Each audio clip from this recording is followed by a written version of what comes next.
All right, folks, here comes the lady of the hour, Miss Jane Hart, coming down here. We're going to start things off here with a very special presentation. Folks, if you've heard any of the radio spots or anything like that that's been going on, I call this the calm before the storm. Last year, it was the storm before the calm. We got flooded out last year and didn't get to run the Governor's Cup. Hurricane Ian was the winner. Tonight, we have some of the finest drivers in the nation here to perform for you. I'll tell you this, as I tell every crowd that I ever speak before, the more energy you put into this racetrack, the more energy is going to come back to you. So when these cars get going, let me hear what it's going to sound like. Yeah, we're in for a mediocre race. Come on, jack it up. What's it going to sound like? Tonight, we get to honor an organization that was started back in around 2015. The idea behind the organization was to show love and compassion to people that needed it because of health issues. The Heart to Heart Breast Cancer Foundation has helped many lives up until today. We're looking forward to helping many more lives. Your contributions and contributions from abroad have made the Heart to Heart Breast Cancer Foundation what it is today. At this time, I'm going to turn it back over to Ryan Stevens. He's going to introduce you to a great group of people, and I want you to give them the biggest round of applause that you can give them. Deal? And then I'll shut up and we'll get to racing. Deal? All right, here's Ryan Stevens. Throughout the year, every Saturday night, we collect money for the Heart to Heart Breast Cancer Foundation. That's our local track charity. We raise money to give right back to the community to help fight breast cancer and other things like that. And today, we welcome good friend of ours, Mr. Tom Lee, who's going to present Miss Jane Hart with a check to the Heart to Heart Breast Cancer Foundation. Please, folks, give Mr. Tom Lee a huge round of applause.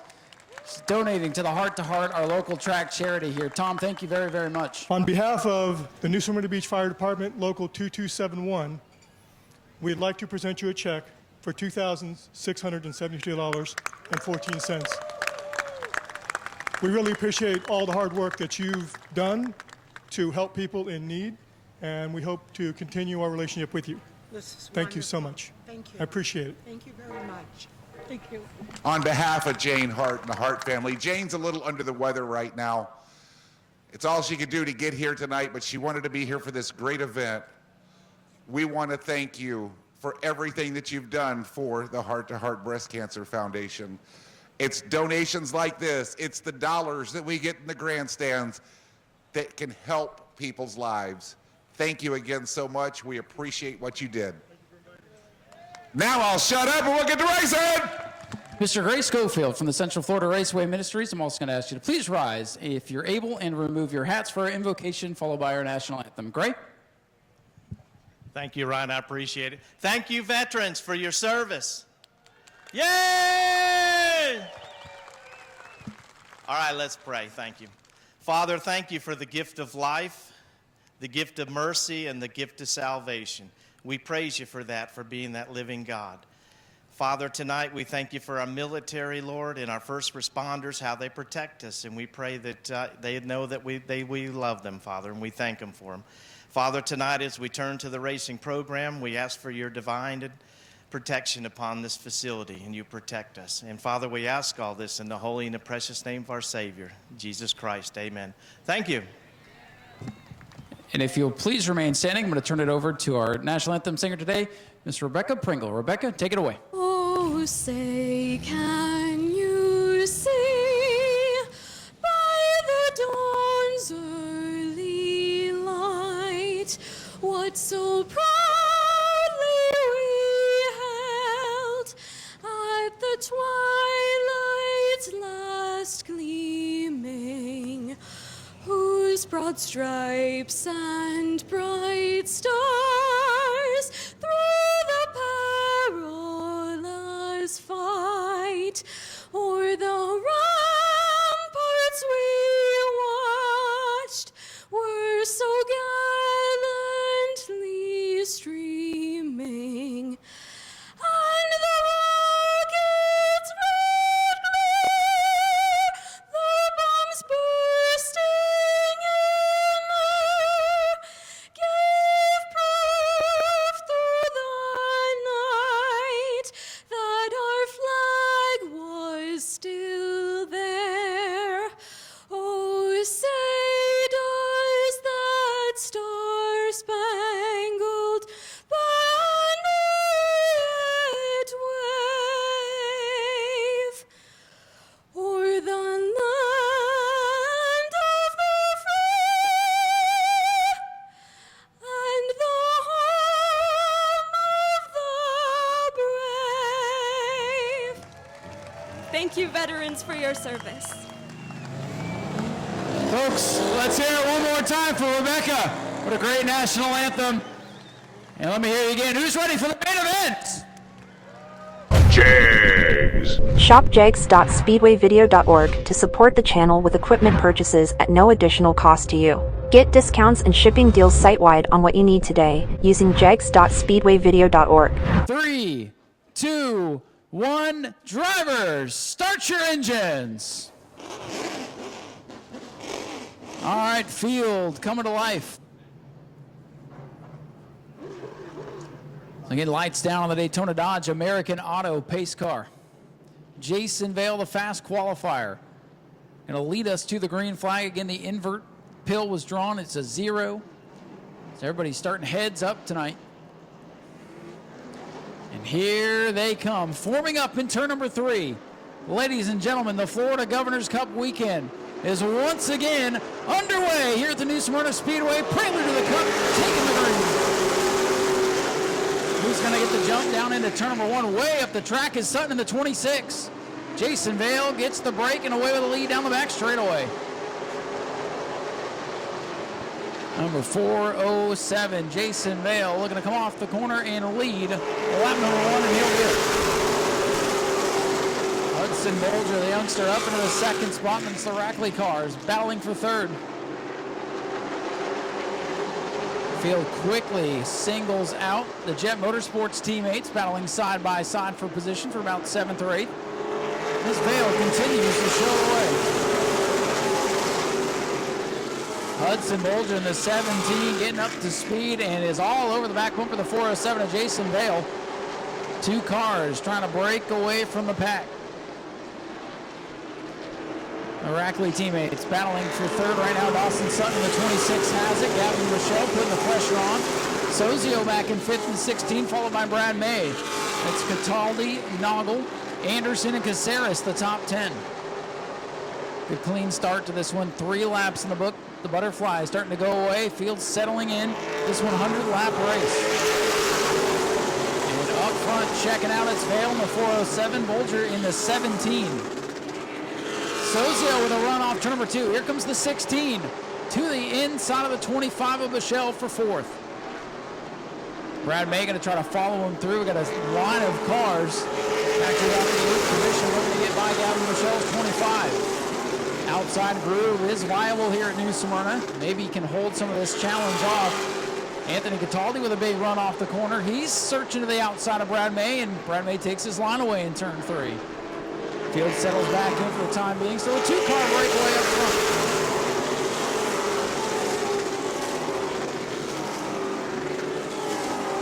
Ruben Caceres to the inside of the Randy Anderson 0-1 machine off turn number 2. And a ways back from that battle from 8th. Leader still Jason Vale. Hudson Bolger putting the pressure on the 17. Jason Vale, multiple-time winner out here in the Sportsman Division, former Wheelman Series champion. Showing Hudson Bolger around here right now. Not a bad person to follow around the New Smyrna Speedway, Jason Vale. Already 8 laps complete in this 100-lap contest.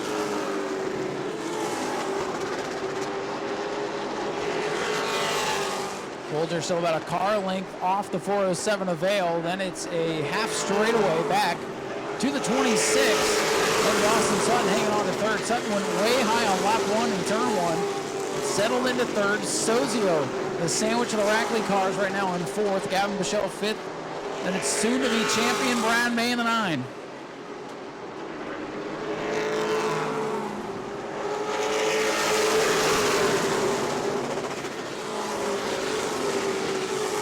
Brad May getting antsy in car number 9, pulls to the back bumper of the 25 of Gavin Bichelle. Brad May has settled in, 10 laps complete. It'll be 11 this time by for the 407 Avail. Good battle with Jeffrey White, who gets sideways off the corner. He was right on the back bumper of the 01 Anderson. Jeffrey White, 41, second in points at the Auburndale Speedway this year in Pro Late Model competition. Making his way back to the high banks. Leaders closing on the tail of the field, Stephen Reddick.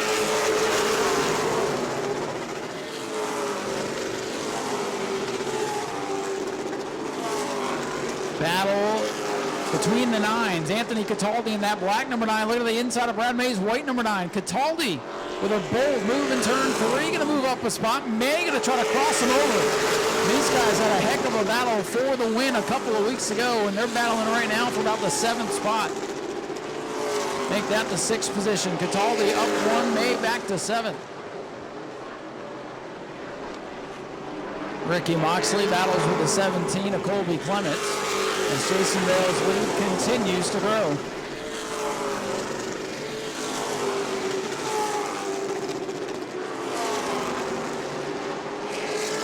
Field has made their way around the 84. Stephen Reddick, the first car to fall off the lead lap, just 14 laps into this thing. Make it 15 down for Vale's 407 car.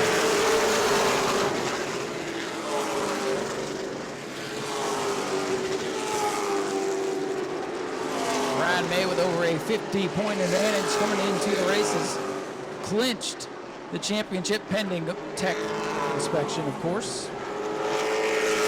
Brad May will be our Pro Late Model Challenge champion. It's a formality at this point, so see if he can settle in and have a late race charge up through the front, but uncharacteristically, the 9 machine falling back through the field a little bit here in the early goings. So in the first quarter of this thing, as Vale's going to lead us to lap 17. Good, calm start to this race, and good battles though as Jeffrey White gets by the Randy Anderson car. Nicholas Noggle now on the attack of Brad May's car number 9. Brad May struggling here in the early going. If we do get a yellow and Brad May gets back on the attack, it's not over yet. First and second in points right now, running 8th and 9th on the racetrack. That tells you the level of competition that has come out for this Governor's Cup weekend. Battle for 4th. Here comes the 25, Gavin Bichelle, to the inside of Tim Sozio now. And Sozio back to 5th, and Cataldi starting to come up through the field a little bit in car number 9.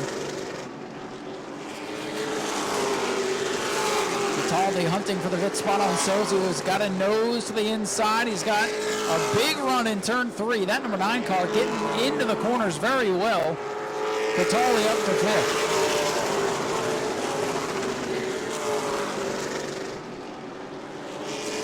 Ricky Moxley is slow in the back straightaway, the 37 car. Could be our second car out of the contest here with the 19 not making the call. Moxley will bring car number 37 to pit road. Still clean and green through 21 circuits. 407 Vale the leader. Hudson Bolger in the 17 rides in second, third. The battle there between teammates. The 26, Dawson Sutton has third, but here comes Gavin Bichelle. The 25 starting to come to life a little bit as the 16 Sozio begins to fade back through the pack.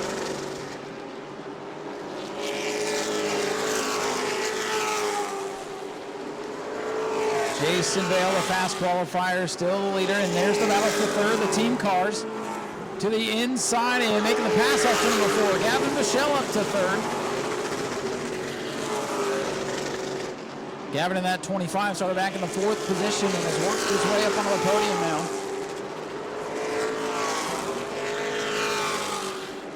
Leader at the line now. They've lapped around Colby Clements in the 17C.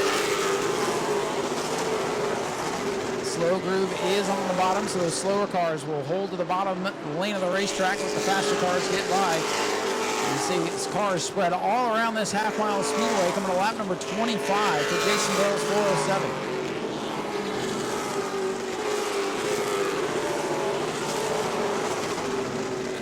Jason Bale, no stranger to victory lane, but normally it's behind the wheel of a sportsman car. He's gotten back into Pro Late Model racing, and they have that 407 car tuned up in a big way.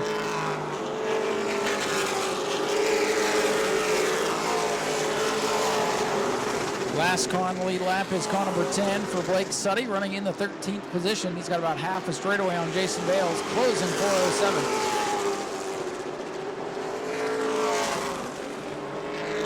Leader at the line now, 27 complete for the 407 machine. And this gaggle of cars looks a bit deceiving with the lap traffic on the bottom of the racetrack, but still side-by-side battles nonetheless, side-by-side racing. As the field will navigate the challenge of slower traffic. Big group of cars off turn number 4 this time. Anthony Cataldi's black number 9 working his way up into the 5th spot, trying to close in on the Rackley cars. Sozio under attack now from his teammate, the 08 Nicholas Noggle out of Nova Scotia. And the 9 of Brad May has put separation on the 77 of Ruben Caceres, who running solidly back there in 9th. Jeffrey White final car in the top 10, and Dylan LeBeau poles well on the inside of the racetrack down the backstretch. LeBeau's Pro Late Model debut may have just come to an end.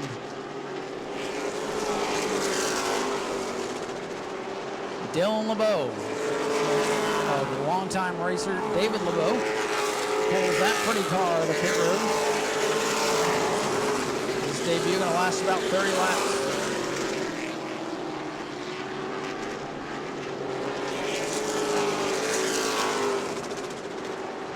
Jason Bale still showing the way, and he's put a gap now on the 17 of Hudson Boulder. Boulder now falling back into the clutches of the 25 of Gavin Michelle. Austin Sutton fourth, rounding out the top 5 is Anthony Cataldi. 6th is Sozio, is under attack from the 08 of Nicholas Noggle.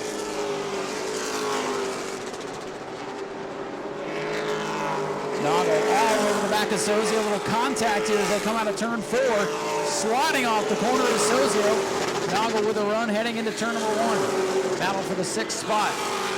The 08 should grab the position here off 2. He does. Sozio drops 1. Bale continuing to lead. 1/3 of the way done. 33 complete.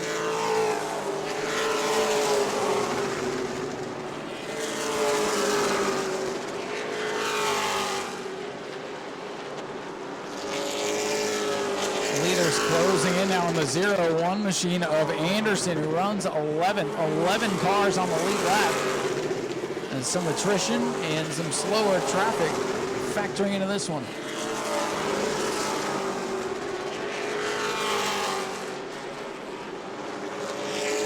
Battle heating up for second. Here comes the 25, Gavin Bushell. Gavin started back in the 4th position. Slid back through the field and is beginning to work his way up. Here comes Bushell battling for second now with Hudson Bolger off turn 2. Bolger in the 17 and just his second start on the high banks of New Smyrna Speedway. Running in the 2nd spot to veteran racer Jason Bale.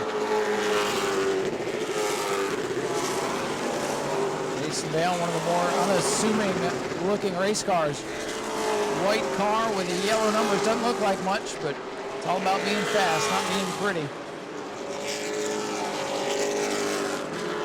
Just like that, 37 laps complete for the 407 as Blake Suddy changes lanes off turn 4 to give way to the lead lap car of Anthony Cataldi.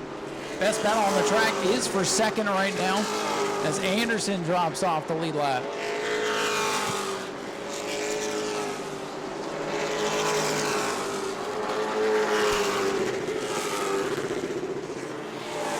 Bolger in the 17 still holding off Gavin Michelle for second. Bolger really pinching him up off the corner, holding the 25 at bay for now. It's a long way to go. Because right now they're just running some laps off. If we do get a yellow, things are likely to heat up.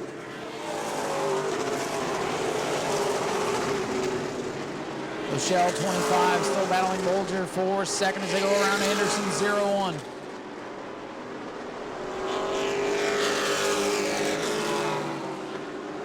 Anderson gives Jeffrey White now falls off the lead lap on the 41. Just 9 remain on the lead lap, last of which is the 77 of Caceres. And here's the 25 for second in turn 3. Big move for Gavin Bichel's number 25. A little loose down on the bottom. Good race here, side by side battle for the runner-up spot.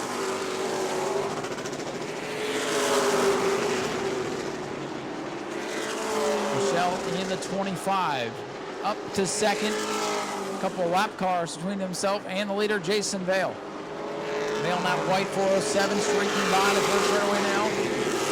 The big lead on Bichel's number 25.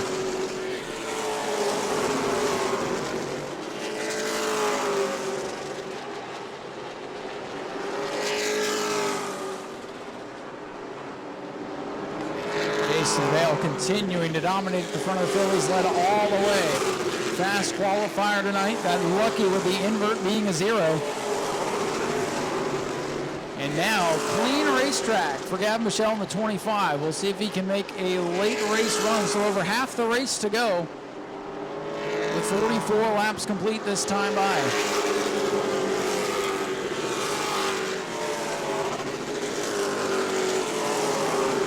Right now, Gavin Bichel in the 25, just a little bit quicker than Jason Vale's 407.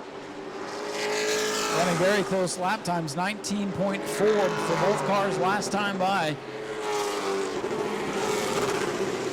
That time by, Jason Vale was quicker. A little cat and mouse game for the top 2 cars. Boulder starting to fall back through the field in the 17.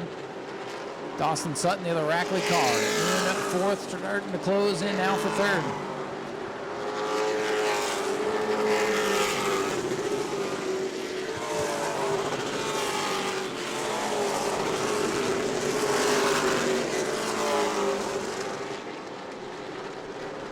Right now we have clean racetrack for the leaders. As we're approaching halfway in this 100-lap contest, clean and green all the way. And the 01 of Anderson to the apron of the racetrack. Another car might be falling out early.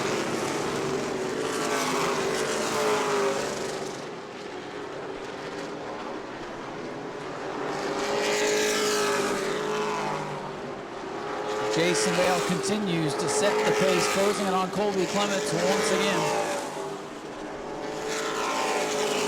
Anderson pulls the 01 behind pit wall, just shy of halfway. Vale goes around the outside of Colby Clements, 49 laps complete. Second place car, the 25, Gavin Bichel. 3rd, Hudson Bolger, 17. Dawson Sutton, the 26, 4th. And Anthony Cataldi, his charge up into the top 5 is pretty much stopped now with the separation through the field. Halfway home, that time by for the 407 of Jason Vale. 50 laps complete, 50 circuits to go. Battle heating up for 3rd. Here comes Dawson Sutton in the 26. Dawson Sutton looking for one of his best finishes. He tries to break into the podium. Hudson Bolger trying to hang on to his first podium New Smyrna finish. Bolger looks a little loose going off turn number 2. Tires starting to heat up here. A long 51, make it 52 lap green flag run for these leaders.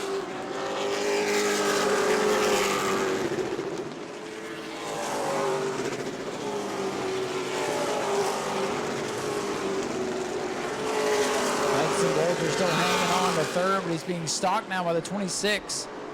And speaking of being stalked, the 25, Gavin Bichel, is reeling in the 407 bit by bit. Gavin Bichel, a 1/10 of a second quicker than the 407. Jason Vale, last lap by. Still watching the battle for 3rd. Car number 25, Gavin Bichel, fastest car on the racetrack. Plenty of time to close in. Let's see if he can get there. Bolger trying to hang on to 3rd. Big move for Dawson Sutton going into turn number 1. Bolger going to use the high side momentum, try to hold him off. And here comes that 25 car. And up to 3rd, it is Dawson Sutton. Hudson Bolger going to try the crossover move here off turn number 4. He's got a run going into turn number 1. Pretty good action here for 3rd. Sutton going to use the middle of the racetrack and should have the momentum to take off down the back straightaway into third. Jason Vale's 407 starting to slip backwards just a bit.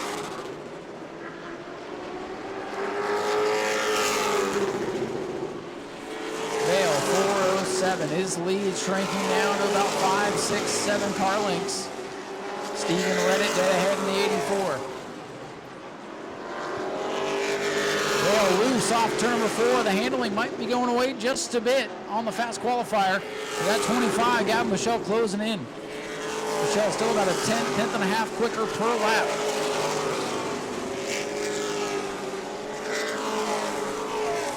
Michelle dealing with the 84. Redditt one more time. Going to get the launch off the corner back to clean the racetrack for the leaders. Vale still showing the way. Gavin Michelle looking for his first new Smyrna Speedway win. The Rackley team's been quick here all weekend long. And Jason Vale, the crafty veteran, still showing the way.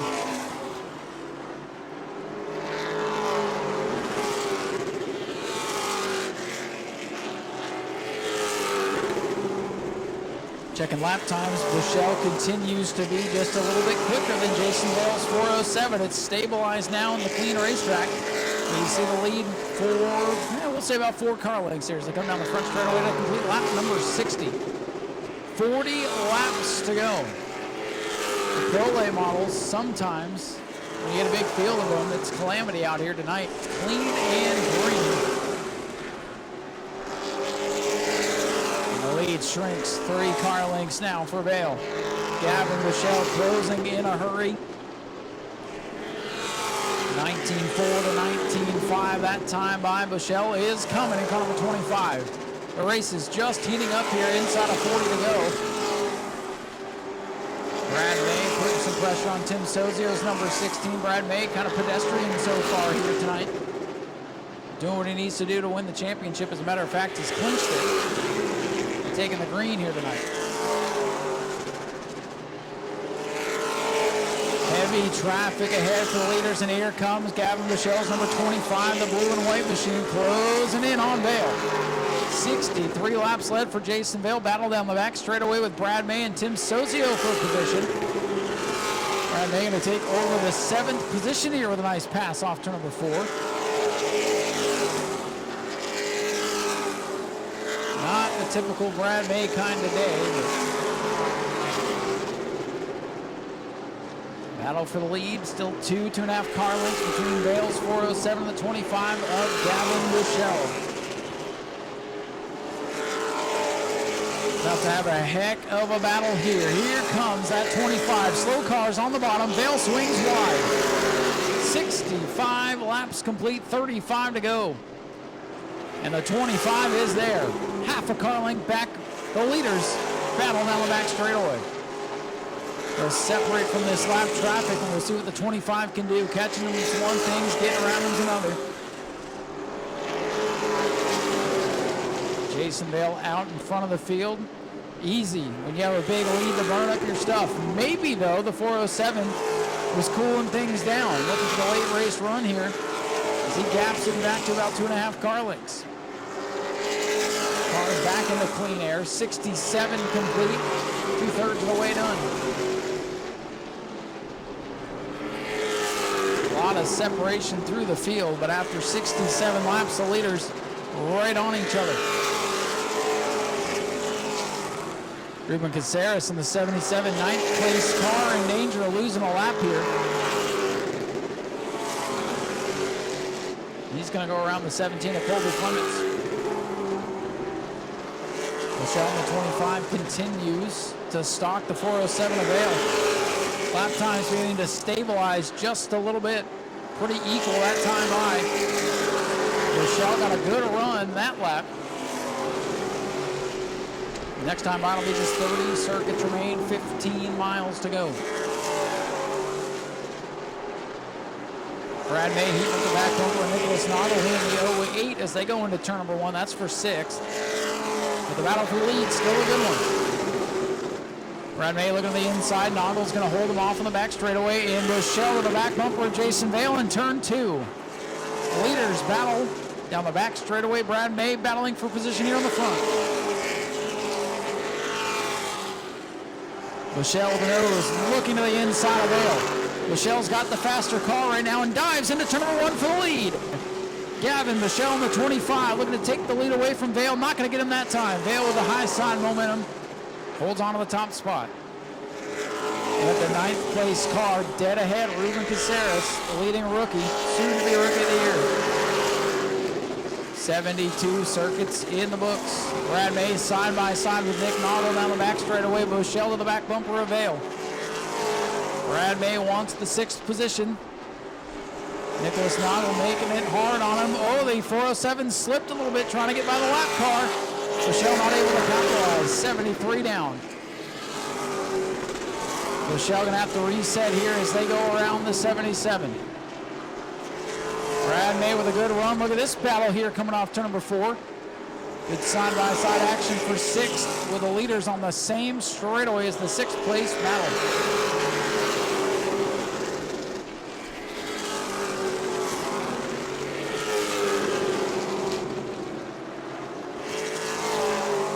.74.5 laps, all clean and green. I don't think any of these teams expected that with this field of cars tonight. And we are putting lap 75 in history books. Brad May still battling with Nicholas Noggle. Good battle for the lead, good battle for 6th. Gavin Michelle able to reel in the Jason Vale machine, but he has not been able to find a way by. Almost some contact there coming through 3 and 4. Vale continues to show the way.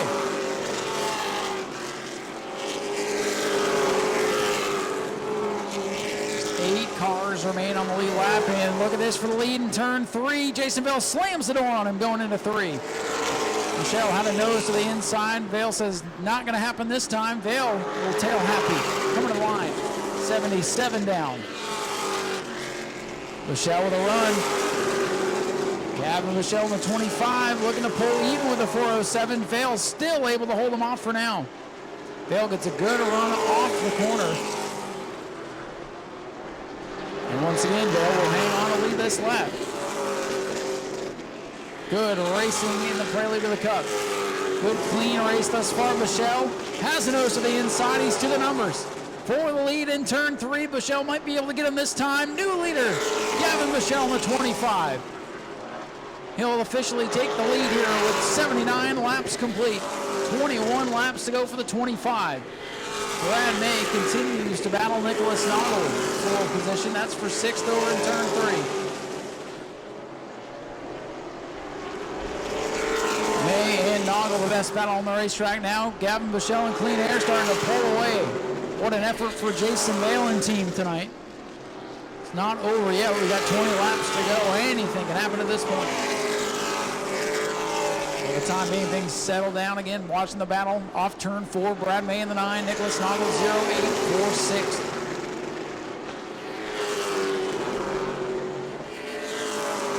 Brad May with a good run through 1 and 2, but Noggle able to power off the corner on the high side and hold that position. Brad May goes back on the attack. He's got a good launch here coming off turn number 4. May and Noggle still side by side for 6th. They nearly touch. They might be trading paint in 1 and 2. Side by side, they do trade paint through the corner. Noggle holds onto that spot.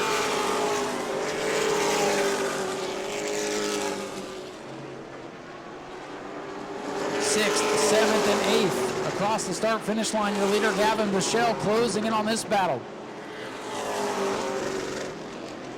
A dominating performance early for Jason Vale. A very impressive run, but this long green flag run playing into the hands of Gavin Michelle. Brad May sideways off the corner, but hangs on to it.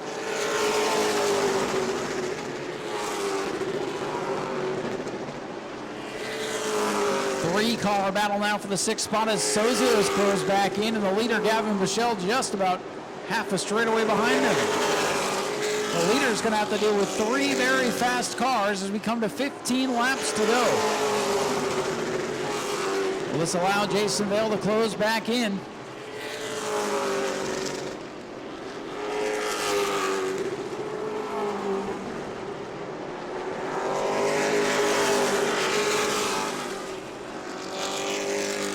So Nicholas Noggle's been able to hold off the soon-to-be champion Brad May for that 6th spot. And here comes the leader. Brad May with a good launch off turn number 2. Here comes the white number 9 machine. Brad May back to the inside of Nicholas Noggle. And that is the battle for 6th. 8th place, Tim Sozio, the Miracle leader, and Brad May gets clear. Nicholas Noggle trying the crossover. He's got to run, but lap traffic ahead. Brad May up to 6th. And here's the leader, going to go around the outside of Tim Sozio now. Sozio, the 8th place car, lap down. Jeffrey White gets out of the way. Gavin Michelle in car number 25 brings it around. 12 laps to go. Gavin looking for his first New Smyrna Speedway checkered flag.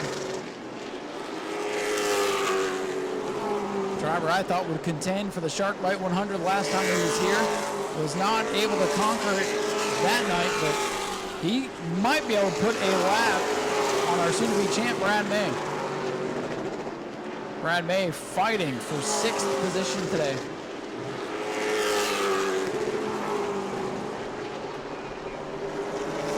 This time by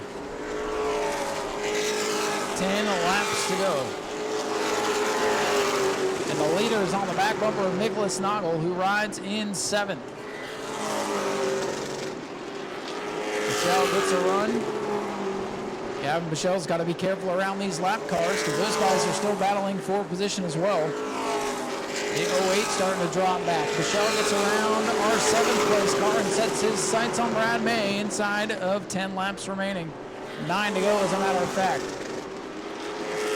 Michelle has put some distance now on Jason Bales, 407. Dawson Sutton rides in the 3rd spot, an entire straightaway back. Heavy traffic for the leader, Stephen Reddick goes on the lap now. 8 to go.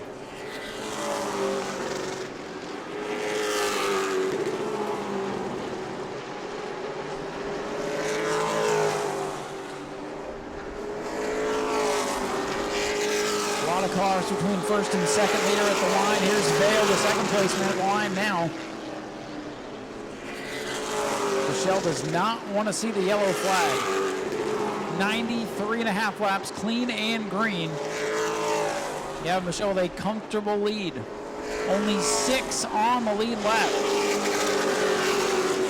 And only 6 laps remain. Michelle the leader around the Colby Clement 17 once again. Brad May putting some gap now on the 25. It's not often you see Brad May go a lap down here at New Smyrna, so he's trying to not let that happen tonight. 5 to go for the 25, Gavin Michelle.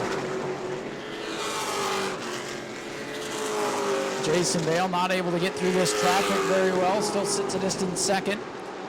And way back, coming into turn number 2 and off 2 right now, the 26 Dawson Sutton in 3rd. 4 to go now, 4-year leader, the 25 of Gavin Michelle.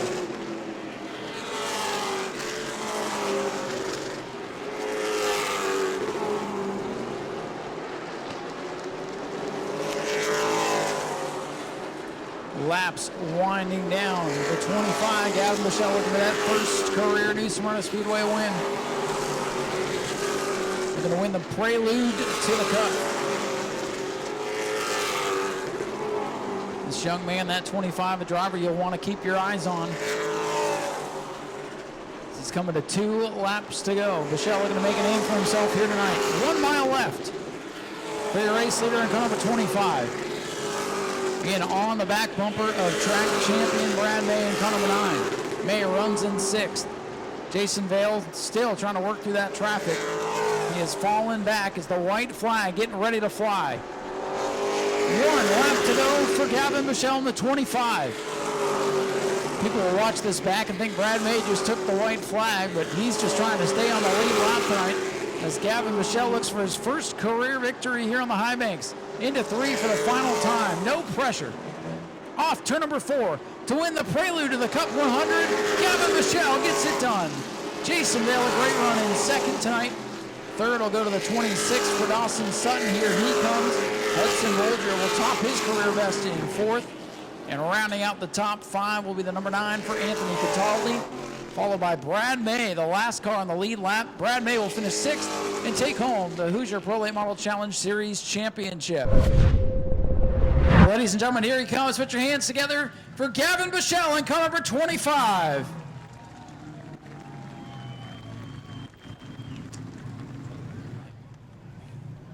Gavin, congratulations, man. What a drive. You chased down Jason Vale, who's got a lot of laps at this speedway in all kinds of different cars. Did you think, first of all, congratulations, but did you think that this race was going to go caution-free like that? No, my spotter told me that the official said there was going to be a 50-lap break, so I kind of was saving to that. But when I heard he said no, just go hard. So I kind of was going hard, but using the tire limit to where I wasn't slipping the tire that much. But I couldn't do it all these Rackley Warriors, Chevy, K1, Schroth, all these guys that put a hand on this car. What's it mean to you to get a win here at this speedway just down the road from Daytona in the shadows of that famous speedway and on Governor's Cup weekend to boot? It feels really good. Got a win stripped away from us at 5 Flags the other week, and feels good, and a little bit before Speed Week, so we should carry that momentum there. Well, congratulations on your first career New Smyrna Speedway victory. Do me a favor, reach in here and grab our winning 50-50 ticket. If you didn't make any fans tonight, you're going to make one. I guarantee you that. Gavin, congratulations on the win. Is there anybody else you need to thank? Thank you, guys. All right, Gavin Bichelle, our race winner. We have our 50-50 winning ticket. Jason is a man of few words, but I'll tell you, Jason, hell of a drive for you tonight. You led a lot of the race. I know you don't want to come up second, but that's a great performance for you tonight. Yeah, it's not bad for the first time with a car, and really a last-minute decision. We were headed to Pensacola to test and turned around and came back. Yeah, it'd probably be a little better if we worked on it, but it's new to us. We're still learning. Learning pretty good. Are you planning to make the Snowflake later on this year? Yeah, that's the plan. Well, that'll be good, and this is a good start. Pretty good way to test and get a second place finish. Anybody you'd like to thank tonight? Yeah, I got to thank my family, and I got to thank everybody that comes out of the track to help me. I don't have many, but Roger came out today, and Donovan and Dutilli helps me out a lot. Well, ladies and gentlemen, let's hear it for Jason Vale, our runner-up today. A great drive, but a lot of the race comes up second. Last-minute decision to get out here, and he makes the most of it for sure. And let's grab a word of third-place finisher, Dawson Sutton. Come on over here, Dawson. Good to see you up here on the podium. I know you guys are out here for Speed Weeks, and that's always a wild and crazy thing. And this one, you come out here, and it goes caution-free. Were you expecting that? I kind of was, honestly. First of all, I just want to congratulate Gavin on the win. We had a up and down weekend. We fought it pretty hard, but to come out P3, that's pretty good. We've struggled here before, so come out P3, that's pretty solid. No damage. Go on to the Snowflake and hopefully go get a win there. Well, this should give you a lot of confidence moving forward to put both the Rackley cars up on the podium here. Governor's Cup weekend, tough field of cars. You beat a lot of the locals here tonight, so congratulations on a great run. Thanks, man. Ladies and gentlemen, Dawson Sutton brings it home in third place. Let's hear it again for your top three finishers. All right, we have our winner down here. Ma'am, what's your name? I'm putting you on the spot. I know, right? Patricia. Patricia, where are you from? Satellite Beach, Florida. And are you having fun tonight? I mean, you got to be now. Yes. That's what we like to hear. Enjoy the rest of the night and enjoy your money. Thank you so much. All right, folks, Patricia wins our 50-50. Thank you to Cecily. She'll be back tomorrow. Go to patreon.com/Speedway Video now.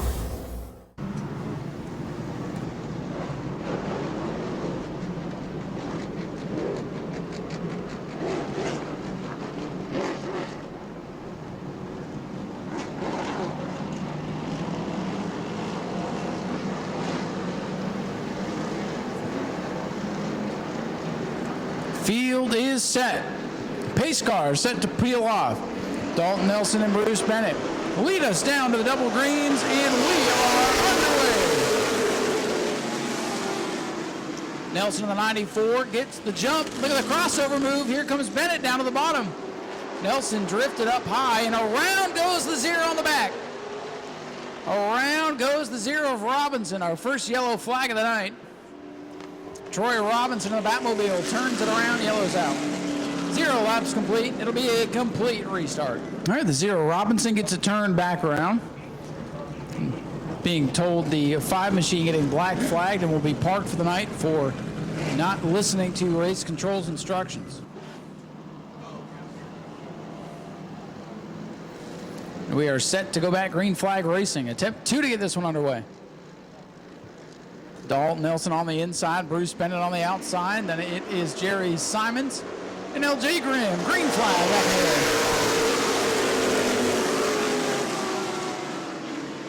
Oh, the 4 of Alan Bruns goes up the racetrack.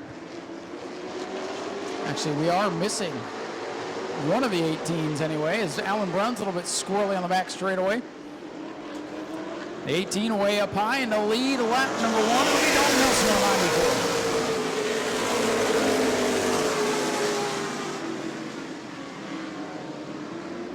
Field quickly sorts out single file. Battle's on for second. The hammer, Jerry Simons, getting racy. And around goes Gaten in the 16. Yellow flag back out. The leading rookie turns it around and gets it locked up before making contact with the outside wall. It's saved there for Gaten, but caution coming quickly back out on lap number 2. It looks like the 18 of Jared Allison did not make the call for the start. LJ Grimm behind the wheel. The team car is the one out there. We just double checked on that. He will. So Nelson to the inside. Simons goes back to the inside. Greg Crom's going to come up and grab a couple of spots here as he goes back to the outside. Robinson runs it over, but he's to the back anyway. 16 of Gaten's probably just going to wave him by, and we're set to go. Dalton Nelson, your race leader, on the inside, just like the initial start, with Bruce Bennett to his outside, Jerry Simons, LJ Grimm. Here they come. Green flag is in the air. Back underway here for the Modified Challenge Series. And again, Dalton Nelson on the inside lane. This time does not slide up the racetrack, and Bennett's going to get a run here off turn number 2. Field able to tiptoe off turn 2, make it around. Good battle for the lead. In open wheel cars, you don't want to touch wheels, so you can't really lean on each other like the late models can, and Nelson will lead that lap. Bennett's been fast all weekend, and he's up on that outside groove. He can make it stick. Can he get a run? He's got a launch here off 2. And Nelson working the bottom of the racetrack, still hanging on to the top spot. And Nelson going to power ahead. A little bit squirrely coming off the corner, but he's back on his front. The leader is now nose to tail. Top 3 trying to pull away from LJ Grimm's number 18. Jerry Simons in the 66, soon to be a track champion and series champion. He hangs on to the 3rd spot. Greg Crom in the 35 starting to make his way forward. Got LJ Grimm's number 18 dead ahead. Perhaps a little bumper tag on 1 and 2 with Simons and Bennett. Bennett about half Jerry's age, but still a veteran. Dalton Nelson in the 94, looking for his first New Smyrna win. We've got a long way to go. Battle heating up for the 4th spot. LJ Grimm in the 18, Greg Crom in the 35.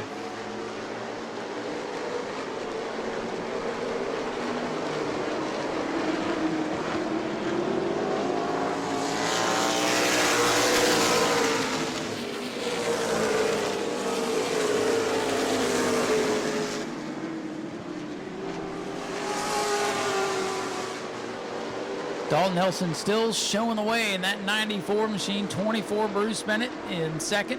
And the best battle on the track is for 4th. Grimm walks up the Speedway. Here comes Greg Crom, that blue and green 35.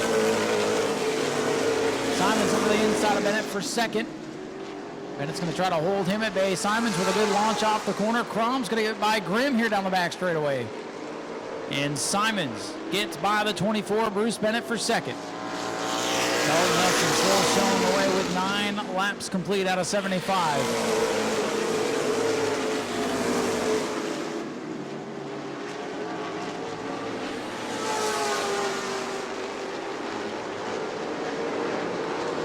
Feels for the time being single file with Nelson coming to lap number 10.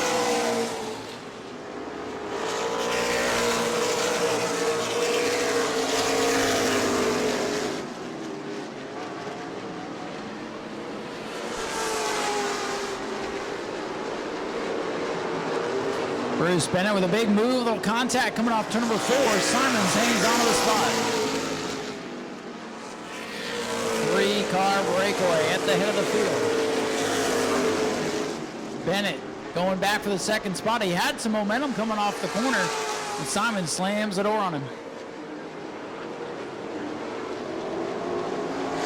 Dalton Nelson still the leader in 94.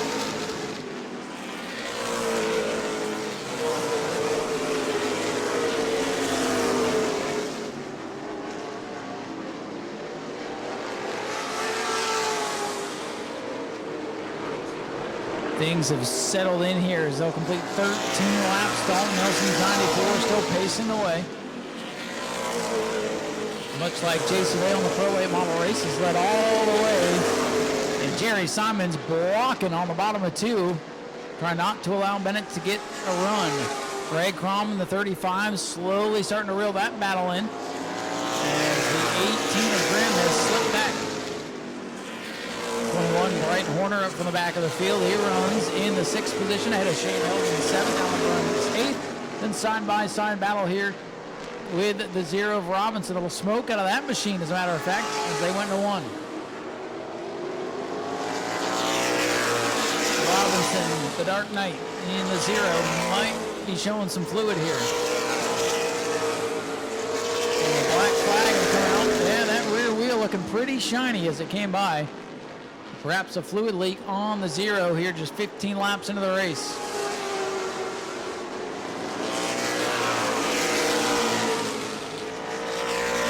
The black flag out for the 0 of Robinson. We'll take another look at that rear wheel.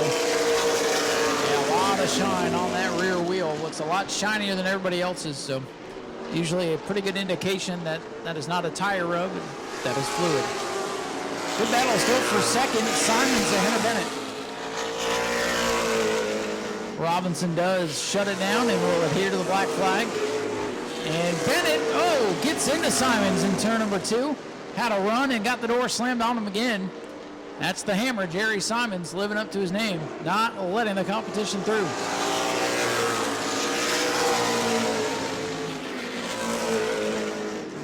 Tech official's going to check the 0 machine.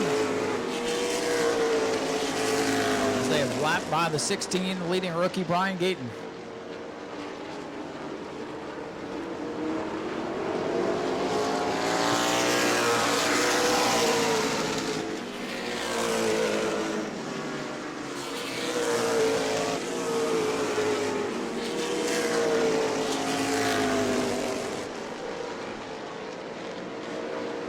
Dalton Nelson still leading with the battle for second. Heats up again in turn number 4. Bruce Bennett with a power move here, passing Jerry Simons down the main straightaway. Meanwhile, it's still the 94. Dalton Nelson showing the way. Greg Crom sitting back in the 4th spot. LJ Grimm hanging on to 5th. 20 laps in the books. 55 laps to go. Shane Held to the back bumper of Brighton Horner in turn 3 as they make some contact. They all keep it pointed in the right direction.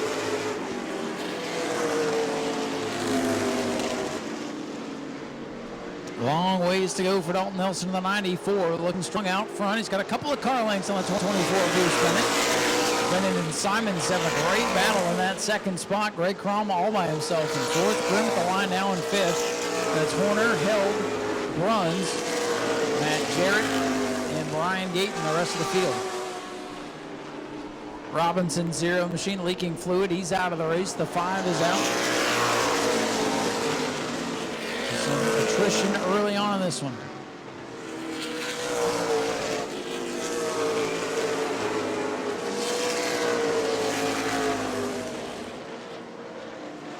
Top 3 cars coming to lap number 24. So pretty close together. A little bobble there for Bruce Bennett coming off the corner.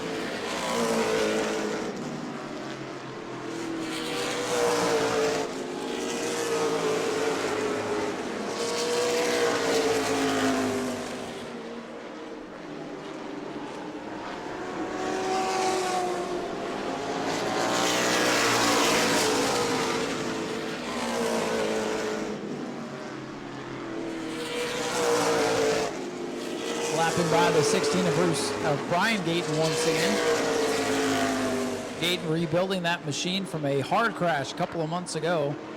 Still working on getting it up to speed, but should claim Rookie of the Year honors for his trouble.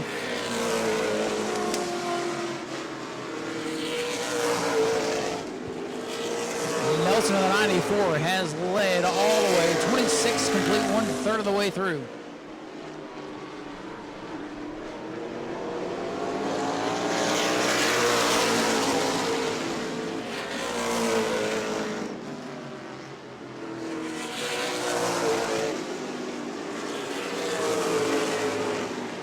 Greg Crom in the 35, one of the fastest cars on the racetrack, trying to make it a 4-car fight for the top spot. Greg Crom with a 23-1-1, the fastest car out on the Speedway right now. If he could just get that thing to qualify, Greg Crom might have one of these go his way. 3 wide here on the front straightaway for a moment as Shane Held and Brighton Horner flash around the 16 of Gayton. That was wild for him. Nelson streaks by and leads another lap. Side-by-side battle for 6th. Shane Held, 33 on the outside, 21 Brighton Horner, a little bit wiggly on the bottom, but door to door. Held the veteran, and they take that 6th position back. Dalton Nelson has company. Here comes the 24, Bruce Bennett now. Bennett getting back in the mix. 30 laps complete, just 45 to go for these mighty modifieds. If they continue to race like this, they'll go quickly, but the battle for the lead heating up. Good little race up front. Bennett slipped back to 3rd, took the spot back from Jerry Simons, and now putting the pressure on the 94 of Bruce Bennett.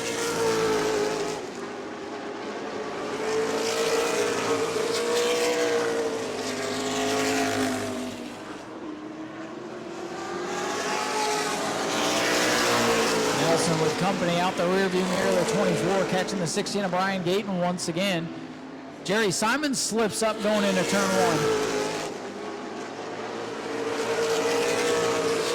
Matt Jarrett with a handful of steering wheel coming off turn number 4. He's a straightaway ahead of the leaders, and that 35 at Greg Crom, he is coming, folks. We'll see if he's got enough time. His hand out the window. I don't think he liked the 16 being there, but the 16's on the bottom of the racetrack. Can't go any lower. Bad timing to catch him there. Now he's got a 35 of Crom's got to collect himself and get back on the wheel. He's got a fast car, and the battle for the lead is still bumper to bumper with Nelson showing the way with 34 laps complete.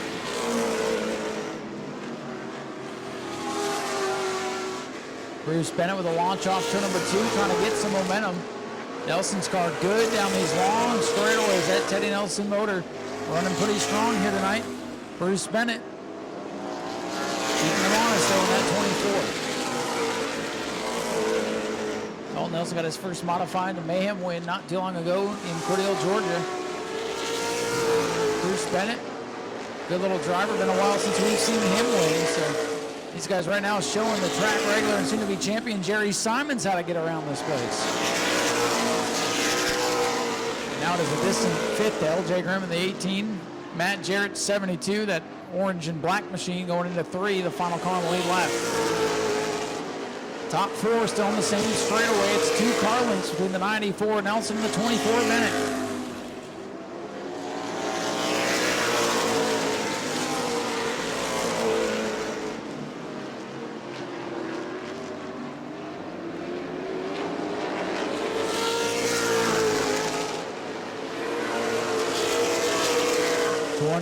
Bennett still putting the pressure on, and the 35 of Gregory Crom is reeling these guys in. Crom's blue 35, just a few car lengths behind Jerry Simons in the 66. Top 4 cars having a pretty good race here. About halfway through this thing. As a matter of fact, cross flags are out, 38 laps complete. Make it 39 for Nelson in the 94.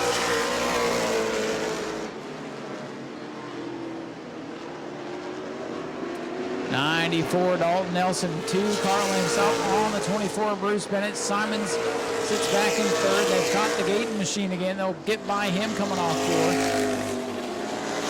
Gayton's car off the pace, but he's staying down out of the way.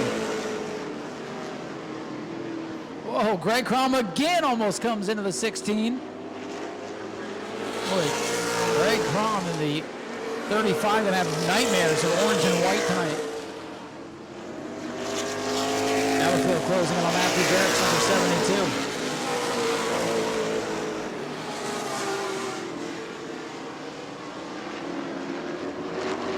41 circuits complete out of 75. Laps quickly beginning to wind down. Handling now coming into play for these mighty modifieds. The tire is burning up. fatigue perhaps starting to settle in. It's been a long couple of days here. And Bruce Bennett with a good run off turn number 2. We'll see if he can do anything with it as they lap by Jarrett 72. Grimm, the 5th place car to pit road. LJ Grimm's 18 to pit road. Both 18 cars having trouble. Oh boy, Shane held big sideways off 2, gathers it back up. And he's actually the 5th place car now. Shane held in 5th in the 33, but he's big loose. Watch the 33, he's big sideways. Both sets of corners, he about 10 slaps. This time he backs it up, keeps it under control.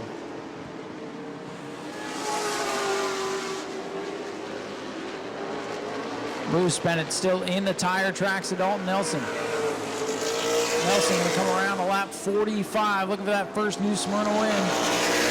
Bruce Bennett right there to the back bumper of the 94. 30 laps to go for the modifieds.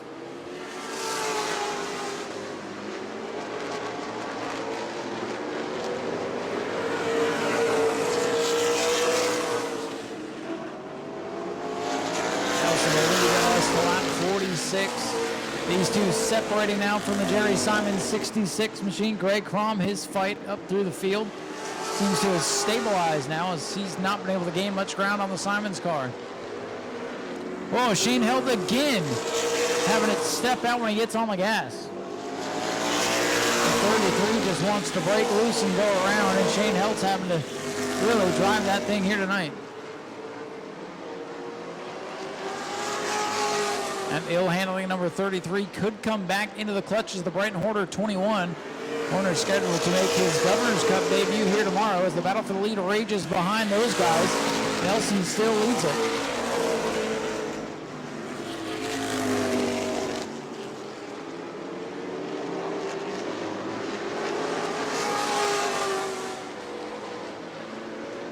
To the back bumper. It is Bennett all over Dalton Nelson. 49 laps complete, 26 to go. Great race at the front of the field. Bennett to the bottom, has a launch now on the 94.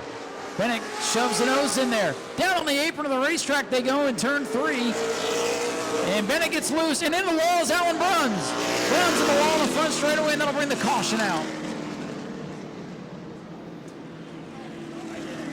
The 4B of Alan Bruns gets the wall coming down the front straightaway in the yellow, flies with 25 laps to go. Make that 26 to go. They did not take that lap. Thank you, scorers. Bruns was in the fence, kind of sucked in like racing wall glue there if you play video games. Couldn't get off the wall. Caution came out. We'll see how bad the damage is on the 4 of Alan Bruns. Dalton Nelson still leading here with 26 laps to go. The problem with these open wheel cars is if you knock the steering or suspension out of whack after hitting the wall, you could end your night. So we'll see if Alan Bruns able to continue. They'll check the toe and all that good stuff there. Try to see if he can get back out, but that's going to close up our field here. Don't run over that orange box, folks. 94 to the inside, 24 to the outside. Greg Crom technically going to move up to 3rd. He'll be the 2nd car on the inside row. And Brian Gayton says, to heck with your choose zone, I'm in the back anyway. Now black number 94 machine to the inside, Bruce Bennett. Machine there with the yellow roof. On his outside, Greg Crom's sharp blue and green 35 on the inside of row 2 with Jerry Simons to the outside. And the Shane Held, Brighton Horner, Matt Jarrett, the remaining cars on the lead lap. Brian Gayton hoping for some more attrition, get some more spots. Green flag back in the air for the modifieds. Greg Crom was not going to get launched, spun the tires a little bit coming up through the gears. And side by side for the lead. Shane Held sideways but hangs onto it in the 33. Out in front by half a car, the 24 of Bruce Bennett. Dalton Nelson going to pedal back to the inside. And new leader at the line, Bennett takes it away with 25 to go.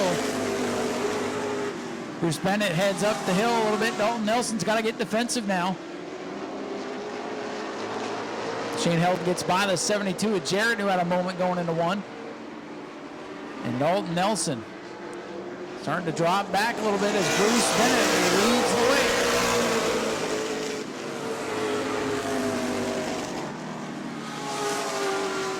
Bennett the leader, Nelson falls back to 2nd, then it's Jerry Simons, Greg Crom, and Brighton Horner now the top 5 after the restart.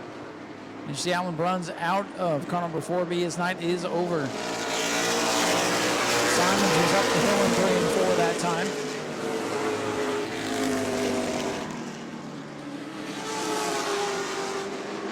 Bruce Bennett in car number 24 pulling away with the lead. Dalton Nelson 94. Trying to stay with him. Probably hoping for another restart and redo.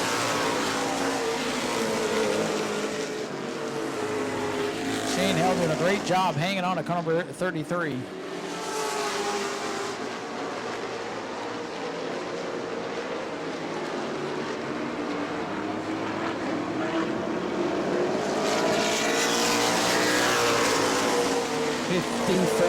Laps complete for Bruce Bennett. Next time by will be 20 to go.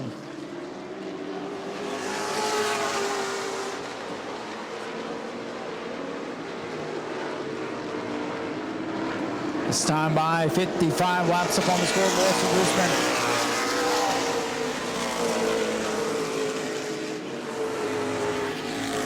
The 99 as Simons walking up the hill, starting to diamond the racetrack. That's typically the line for Simons as the tires start to go away on that car. Drives it in low. This time stays low. Watches line and turn along.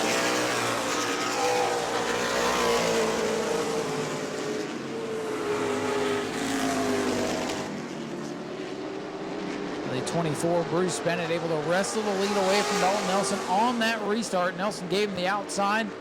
The momentum to the 24 carried him to the front. He's starting to put some distance now on Dalton Nelson. He knew the 24 was good. He was on the back bumper of Dalton Nelson for many, many laps. Just could not get by. Now he's in clean air and starting to pull away.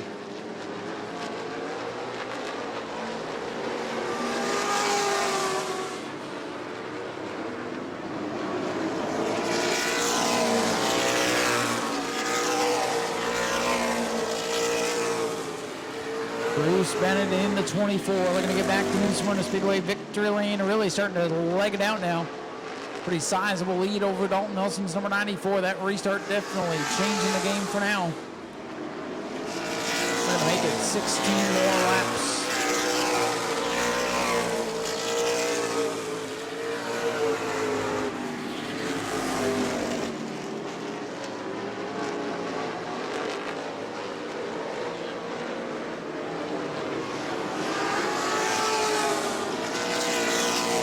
Number 60 up on the scoreboard for Bruce Bennett in the 24, closing in on the gate number 16.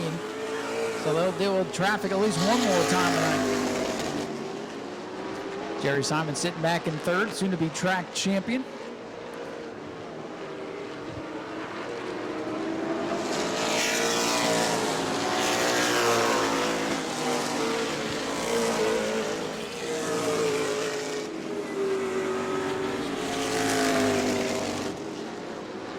And they've gone around the number 16 of Gayton.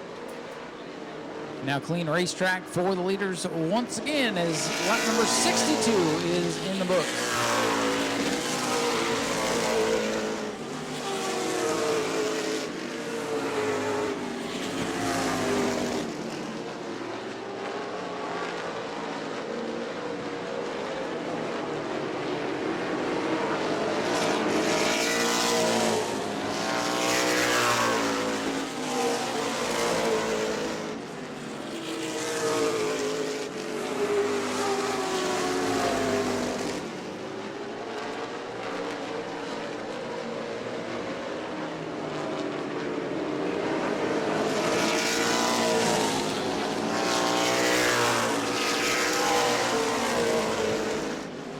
Laps complete.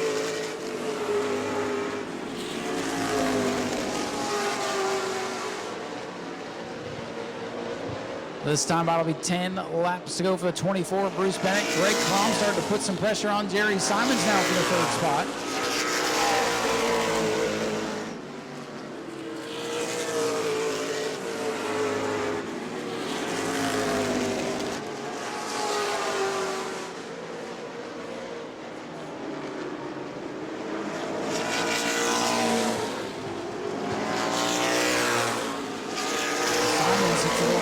There coming off the corner. He's trying to hang on to that third position. He's got the championship locked up though.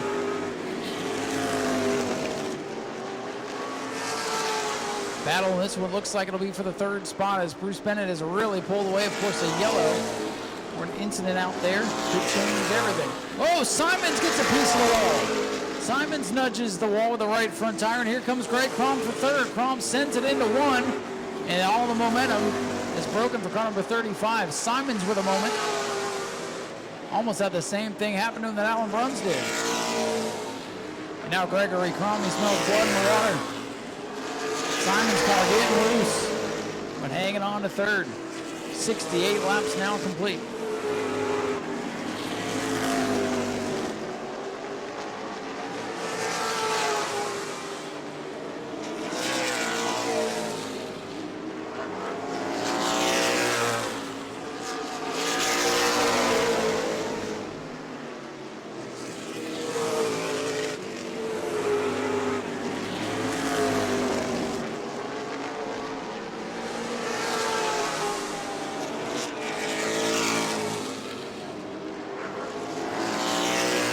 Jerry Simons in the dogfight now for that third position, trying to hold off Greg Crom, trying to get back up on the podium inside of 5 laps to go. Dalton Nelson starting to struggle now in the 94. Bruce Bennett out of turn number 4 leads us to the line. 71 laps in the books. Again, the battle continues to be for third. Simons trying to hold off Greg Crom's number 35.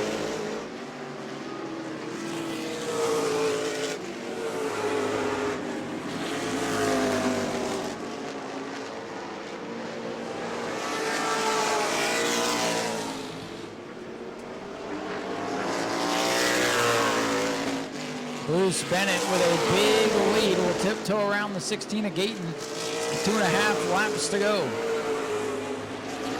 Bruce Bennett, a surprise here on a Friday evening for practice and trying to take it all the way to the bank.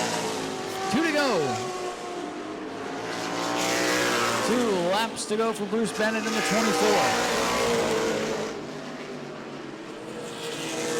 He has pulled nearly a straightaway on Dalton Nelson, who looks like he'll have to settle for the runner-up position as the white flag is out. Final lap now for the 24 of Bruce Bennett.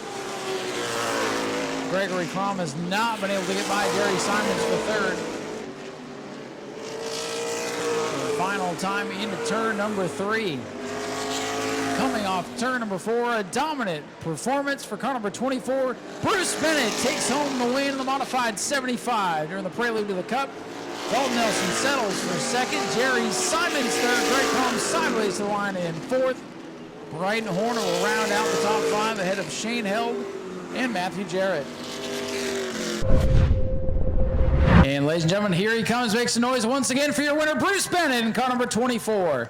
Oh man, it was good to see you out here on Friday practice. You had a great car all weekend long, and for a while you followed the 94, and what were you able to find to get around in there on that restart? I just drove as hard as I could for those 2 laps. I mean, we're still struggling with the car a little bit. I mean, it's too tight in the middle, and I'm blowing the tires off and basically just babying it around there. And I don't think it's Cody Stickler fast, so we're going to keep on working on it. Well, he's a good bar to aim for. He's one of the best in the modifieds, but it's good to see you guys up front. I know you guys have been working hard on this car. It's got to feel good to win one of these things. Yeah, when we brought it out, I mean, that car's only got like 6 races on it. We were leading by, a straightaway and a broken axle, and we've struggled with it and finished a bunch of seconds. And I'm probably going to cut the front end off of it, though, and start over again because I ain't happy with it. Well, hey, you got a little bit to take home with you tonight and get to work on this thing, but congratulations on the win. Do you have anybody you'd like to thank? Thank you. I got to thank my girlfriend Katie and my dad. I mean, we worked on this. Actually, we unloaded it Sunday night, and we worked on it every night since. So we got 5-6 days of labor in it, and about 2 hours after a 10-hour day at work. Well, the hard work pays off. Congratulations. Bruce Bennett gets the win here tonight in the modified 75, and now we'll talk to our runner-up finisher, Dalton Nelson. Man, you had this thing running well. You led a lot of laps tonight. You did not need that yellow flag. What do you think if you went to the outside on the restart, you could have held them off, or if it just got better as the run went on? Yeah, it seemed like his car got better, or mine just fell off that much. We normally run 50 laps on the bull rings. We don't get over here a lot for these longer races, and I think that showed up. The car really fell off right about a lap 50. I guess any night you wind up on the front stretch, a good night, but I finished second over here, I think 3 or 4 times in a row, so it's starting to get a little frustrating. But I got to thank Lightning Racing Oil, my dad, he builds awesome horsepower under the hood, Melissa Gorham for spotting, Art Danielson for helping us this weekend, Morgan and Billy Birch. Sure, I'm forgetting a bunch of people. There's a lot of people that helped me make this thing go. So we'll go back and do some more work to get even better. Well, it's good to see you run up front with this car. You're getting some big wins now, so we'll get you off the bridesmaid thing here, and we'll get you a win one of these days. Hopefully, we got the pole finally. We've been qualified second the last few times here too, so we're getting there. We'll keep working on it. Well, it's good to see you lead some laps and run up front. Dalton Nelson brings it home with a strong second place run here on Governor's Cup weekend. Jerry Simons. Jerry, you got the win last time out. You had some pretty good competition here tonight, and it looks like you were hanging on to this thing those last couple laps. But congratulations on third, and most importantly, the championship here this year. Yeah, that's great. Would have liked to run better. We chased this thing all weekend, man. This racetrack is right now it's falling off. It's very slow, and we were really tight. So after qualifying, we slung everything at it, and we got loose. So that's just what happens. But we tried. These guys run a good race. They're both clean, good racers. Got to thank Gene Kelly Roofing. He lets us do this. BFE Fabrication, Burkhalter Brothers. My old Pee Wee football coach, Larry Russell, he owned Russell's Cycle Care, and his ashes are riding in my radio box tonight, so we gave him a good ride. I would say so. Third in a championship, and now you guys can take some time and get it ready for Speed Weeks. Yeah, hopefully we'll have the other car ready, the one we crashed last Speed Week, so hopefully it'll be ready. It should be a little bit better car. Got to thank my wife for putting up with all this stuff. My boys coming out here, my brothers. Joey clerking up on the hill, he's helping me with my kid's car all the time. EJ, American Auto, helps us with the tires. JC Great All helps us a lot, sponsors the whole class. Shoot, I'm probably missing somebody, but... It has been a long week. So. Yeah, it has. Dave's World, Dave comes down here. He comes down from Maine. He runs Wisconsin Speedway all the time, and Dave's World, Dave Sand and Gravel, he helps us out every year about this time of year. So gotta thank all them people and thank the crowd for showing up and staying in there. Well, we appreciate you too. Congratulations on another great season. Jerry Simons, third place in the championship. All right, so we'll head back up, let the photos wrap up. You see the super stocks ready to go. We're going to go 25 laps or 25 minutes. Time limits on these races. So if you're worried about getting home at a good hour, don't worry. We'll get you there. So hang around with us. Local support classes coming up. These are the drivers that support us each and every Saturday night during our weekly racing program. So we hope you'll support them as well. Go to patreon.com/Speedway Video now. These types of cars getting harder and harder to find, especially front bumpers, because they like to use them. So we'll see what's going to happen here for 25 laps. 8 cars. We started the year with a good handful of these things, and over the course of the season, it's dwindled down, and these are what's left. Of course, the Clouser's not able to be with us tonight, as they had plans to go to Alltech. And like I said, that got unfortunately ruined by Mother Nature, so they'll be racing tomorrow. But we're racing tonight. We're getting ready to go. Jarrett Corpy in the 112, looking for his first Superstock win of the year. Green flag is out.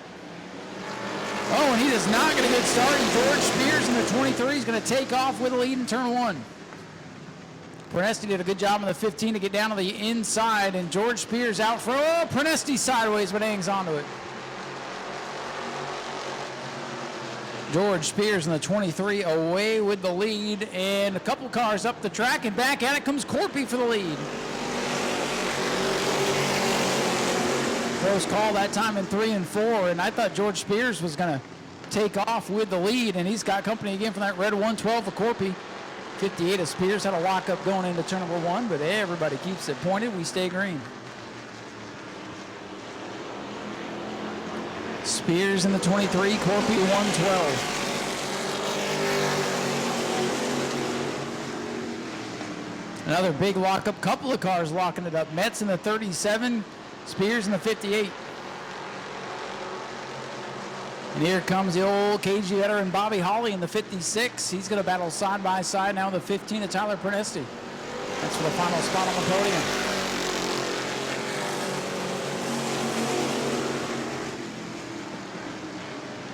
Spears with the lead. Corpy gets a little bit loose. Prenesti gets loose, top side of the racetrack. Pretty loose up there off 2.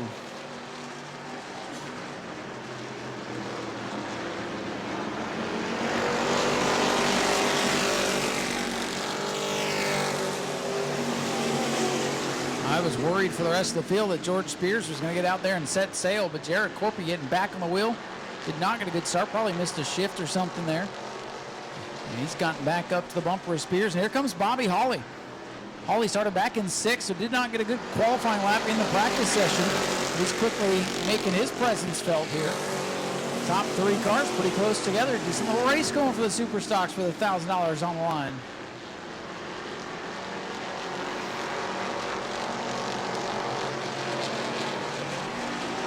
George Spears in that orange, number 23, still shows the way over Jared Corpy's 112. Corpy a little tail happy coming off the corner.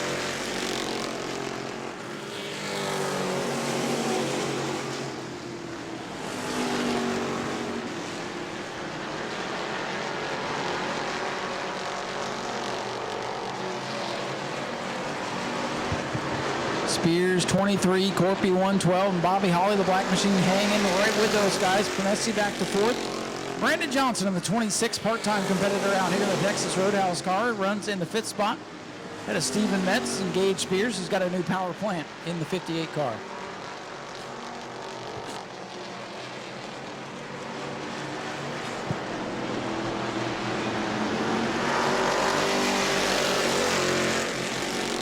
Spears, that orange number 23, continues to show the way. A little bobble here out of the Steven Metz 37 car down the front straightaway. Boy, Corpy's giving the 112 everything it can handle right now. As Spears is giving the 37 to Metz everything he can handle there on the backstretch. Corpy to the inside looking for the lead. Jared Corpy will be out here tomorrow running his E-Mod as well, but looking to come a nice payday here from LKQ. Sideways again off the corner, here comes Bobby Hawley. 3 cars under a blanket down into turn number 3. Spears, Corpy, and Hawley, 3 veterans of the Super Stocks showing the way. Tyler Prenesti in his first full season of Super Stock action back in 4th.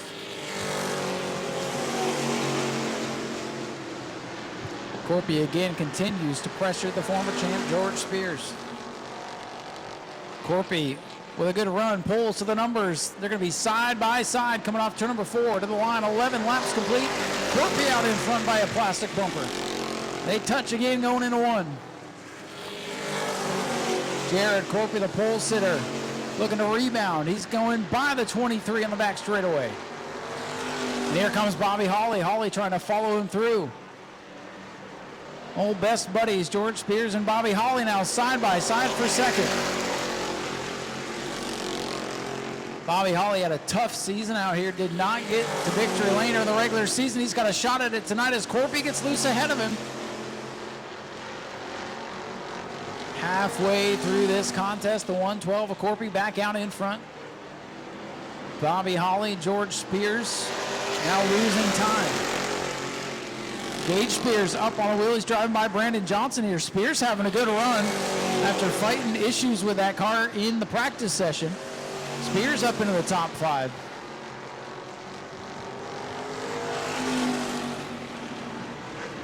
Jared Corpy in the 112. Your leader at the line, but Bobby Hawley is closing in now with 14 laps complete.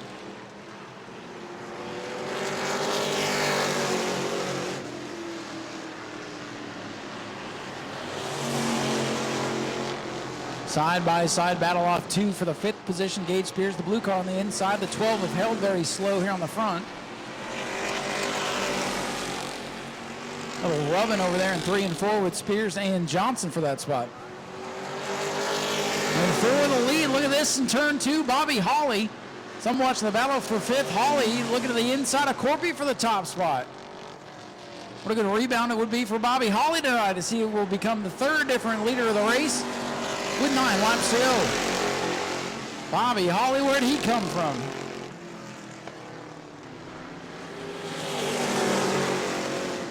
Bobby Hawley with a big pass last time by, and now stretching out the lead as Corpy begins to fade. 3 wide around the lap car. Bobby Hawley out in front. He leads lap number 17.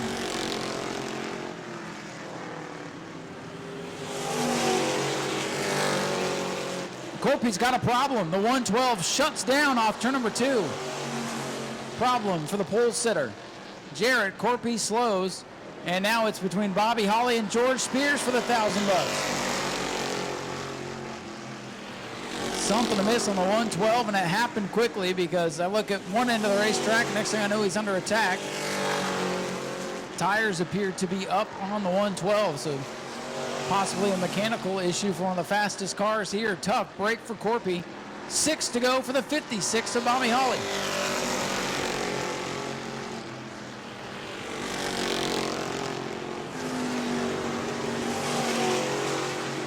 A heartbreaker for Jarrett. Corpy has set his sights on the E-Mod Sunday. That'll move Tyler Prenesti up to 3rd. And Gage Spears having a great run in the 4th spot in the 58. It's been a tough season for Gage. Had a fast car earlier this year and went for a grinding crash down the backstretch, and he's finally back out here as he works traffic now. This one winding down. Bobby Holly holding off George Spears. 2 car lengths the difference right now between the 2 rivals. 4 laps to go for Bobby Holly. Spears changing his line in turn number 1, trying to get a run down the hill on the exit of 2, but instead drops back a couple of car lengths. At some point, you got to try something. That did not appear to work, but he's got a good look in turn 3 and 4. Spears trying to keep the momentum built up in the 23.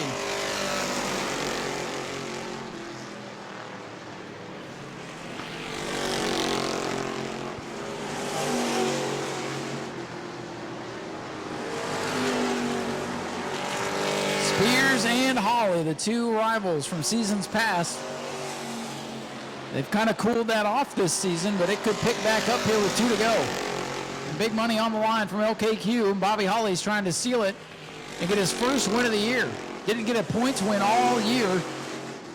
Looked to go winless, but trying to change that narrative here tonight. This time by, the white flag will fly for the LKQ Superstock 25. Bobby Holly with a comfortable lead. Can Spears make something happen? Spears has done magic on this speedway before.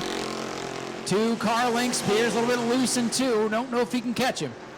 Final trip into turn number 3 for Bobby Holly in the 56. Spears closes in, but he's going to run out of time. Welcome back to victory lane. Bobby Holly in car number 56 gets it done. Spears is 2nd.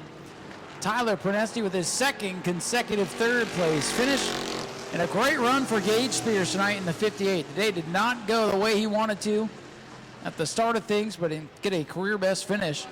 Brandon Johnson, 5th. And 6th will go to Steven Metz. And then it's Sean Held in the 12. And ladies and gentlemen, here comes your winner. It's Bobby Holly in car number 56, getting it done here on Governor's Cup weekend. They can't keep him shut out of victory lane any longer. Man, I'm telling you, I was worried that we wouldn't get to talk to you here in victory lane. It's been a long season for you guys, so I'm happy to see you guys get the win, especially with the big money on the line here tonight. So congratulations on getting to victory lane tonight. Yeah, it's been a long year this year. We've been tore up, wrecked. Some of our doing, some of our not doing. And we've been searching for victory lane all year long. These guys, they stayed with me, stayed right behind me. They got this thing going. And my buddy John showed up tonight. I didn't even know he was at the window net a while ago when I pulled out. But this thing was running good tonight.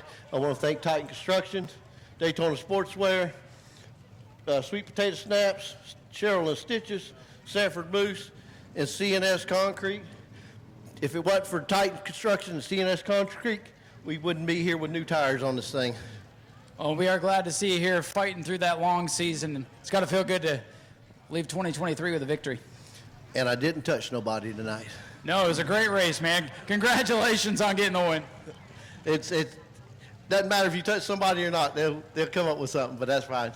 Listen, that's why we love the Superstocks. There's always something going on. Ladies and gentlemen, let's hear it for Bobby Holly one more time. Everybody needs a villain. I hear you, man. Bobby Holly gets it done. But I'm telling you, drop of the green flag, you stormed out to the lead. I was worried for the rest of everybody else they wouldn't get you, but Bobby Holly, well, they worked on that thing, got it fast, and you end up runner-up tonight, but still a good year for you.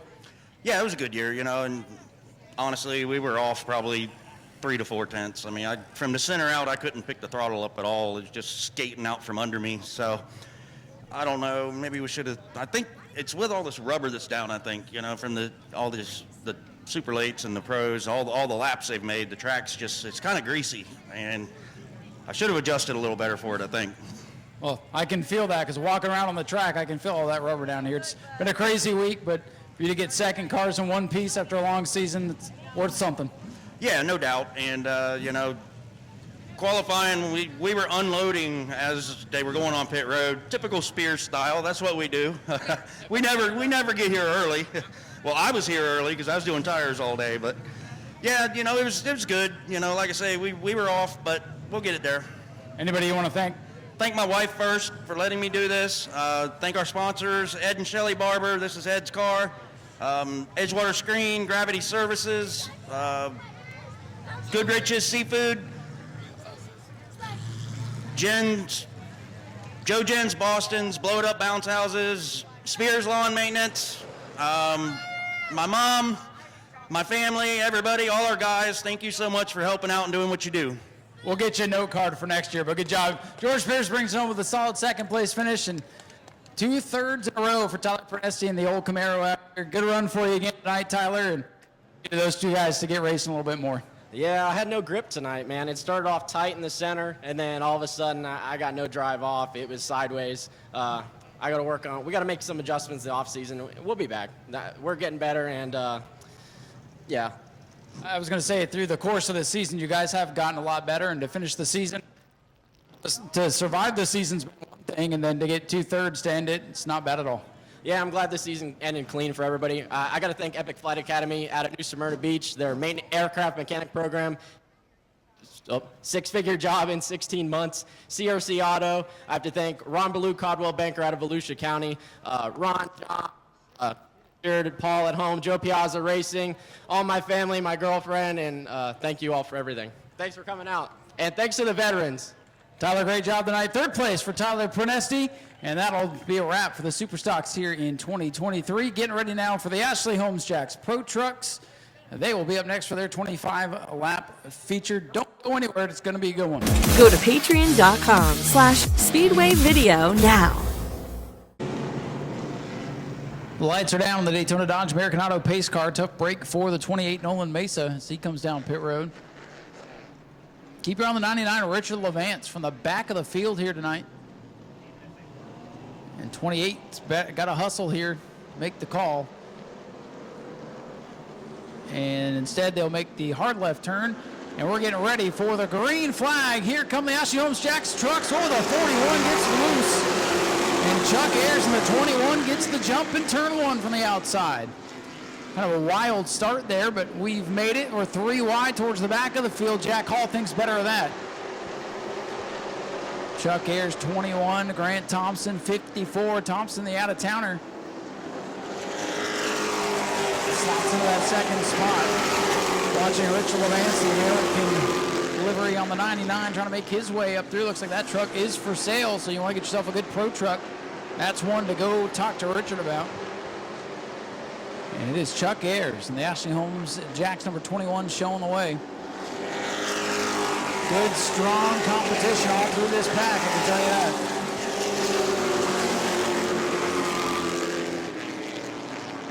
Taylor Watson, 25, holding off the Rodney Haddock number 31.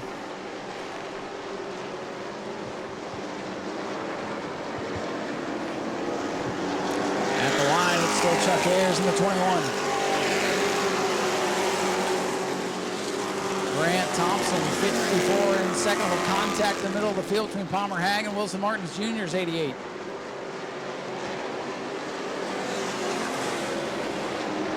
Good clean start to this one. Will be 4 laps complete this time by.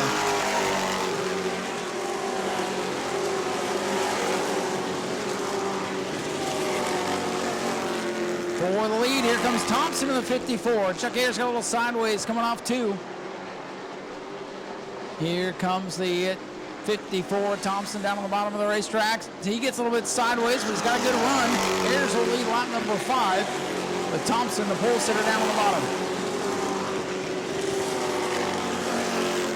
Black flag coming out for the 85. Still side by side for the lead as they catch the 112. Dave Warning about to go a lap down already here. 5 laps into this thing. It'll be 6 at the line. Warning's maiden voyage off to a bit of a rough start. And Thompson has to back out. He did not have the angle going into one with the traffic on the bottom. Thompson digging on the bottom of the racetrack once again. And black flag for the 85. Race control sees something, some smoke out of that machine, it appears. So side by side for the lead. 21 got a bit tight coming off the corner. Thompson leads that by a bumper cover. Thompson 54 loose on the bottom of the racetrack. He's digging, but he better not look in the mirror. Here comes Jeffrey White in the 41.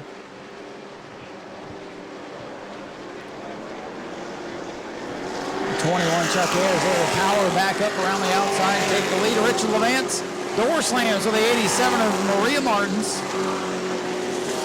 Oh, scuff mark on the side of that white machine. Jack Hall in the grass to pass the 112. My heart.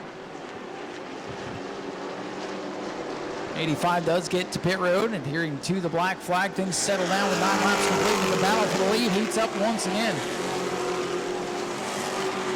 Grant Thompson in the 54 made the long haul to get here this week. Side by side for the top spot. Ayers in the 21 on the high side. Grant Thompson on the inside, and Thompson clear to the lead. 10 laps complete, 15 to go for the trucks. Thompson now in clean air, clean racetrack. And we'll see if the clean air will help the 54 pull away. Keep my eyes on the 41 of Jeffrey White.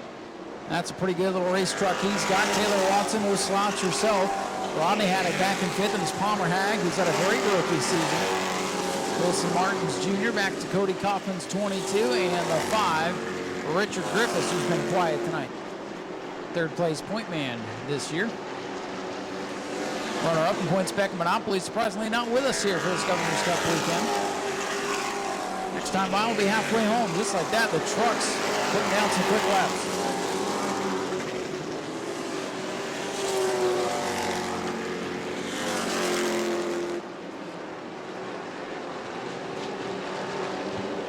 Thompson, the 54, coming to the crossed flags. Looking for his first New Smyrna Speedway win. Thompson, 54, Ayers, 21. Looks like the handling's starting to go away on the 21. And the 112 of Warning brings it to pit road. Tough first outing for that truck. Oh, Rodney had a big sideways off 4. Almost got a piece of the wall, and here comes Palmer Hag for 5th. Hag with a run going into 1. They almost come together. Battle heating up for 2nd. Jeffrey White in the 41 trying to get the 2nd away from the 21, but the 31 right now with a loose condition. Trying to hold off Palmer Hag for 5th. 21 getting loose too. Team trucks trying to break loose with about 10 to go. And Taylor Watson takes advantage. Watson to the bottom of the racetrack. Watson wants 3rd from Jeffrey White, the former champion. Palmer Hag trying to take 5th away from Rodney Haddock in the 31. Meanwhile, it is all Grant Thompson at the front of the field.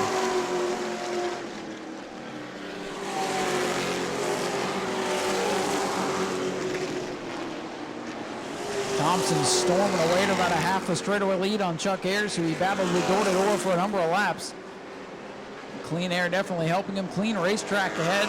All the remaining trucks still on the lead lap here tonight.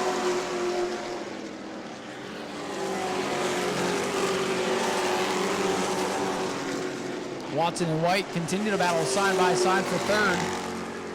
And the 31 continues to struggle with that loose condition. Cody Kaufman starting to reel him in now. And contact between the 25 and 41. Pieces of the vinyl work bouncing around off the corner there. Taylor Watson still digging on the inside of Jeffrey White in the 41. Jeffrey White double duty tonight in the pro late and now the truck. Watson walks up the racetrack. White on the high side. Ayers gets loose ahead of them. Laps winding down here for the Ashley Holmes Jacks trucks. Rich Levant slowly working his way up through the field. He's going to do the yellow to get in the thick of things as Watson and White continue side by side. Watson, black and pink on the bottom. White, the black truck, sliding up on the outside groove. And here comes Cody Kaufman digging on Rodney Haddock.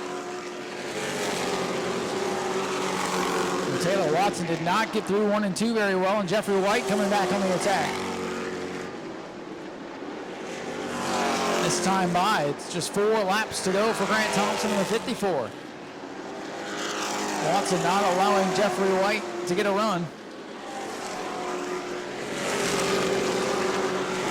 Cody Kaufman with a look to the inside of the fading Rodney Haddock 31. Kaufman looking to jump up to the 6th spot with a solid run, definitely one of his best outings.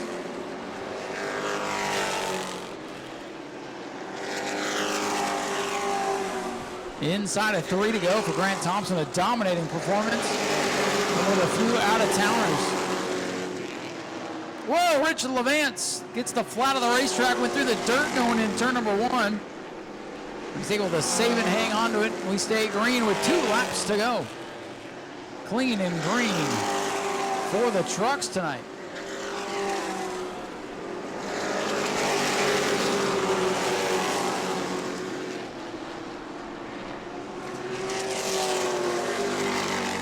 Haddock again sideways. Here comes Levant trying to get some positions. White flag in the air for Grant Thompson. And here they come like little roaches out of the pit area. The Bomber A's coming up next. White flag in the air for Grant Thompson. Another race looking to go wire to wire here tonight. And out of turn number 4, first career winner once again. Grant Thompson with a double checkers gets his first New Smyrna win. Second will go to Chuck Ayers. Taylor Watson third. Jeffrey White fourth. Fifth to Palmer Hag. That's Cody Kaufman, Rodney Haddock, Rich Levant, Wilson Martin Jr., Richard Griffiths, Nick Hag of the 54, Dalton Smith, Maria Martins, Jack Hall with an incident-free day, and Randy Kuhn to round it out. Ladies and gentlemen, out of the car, let's hear for Grant Thompson, your race winner.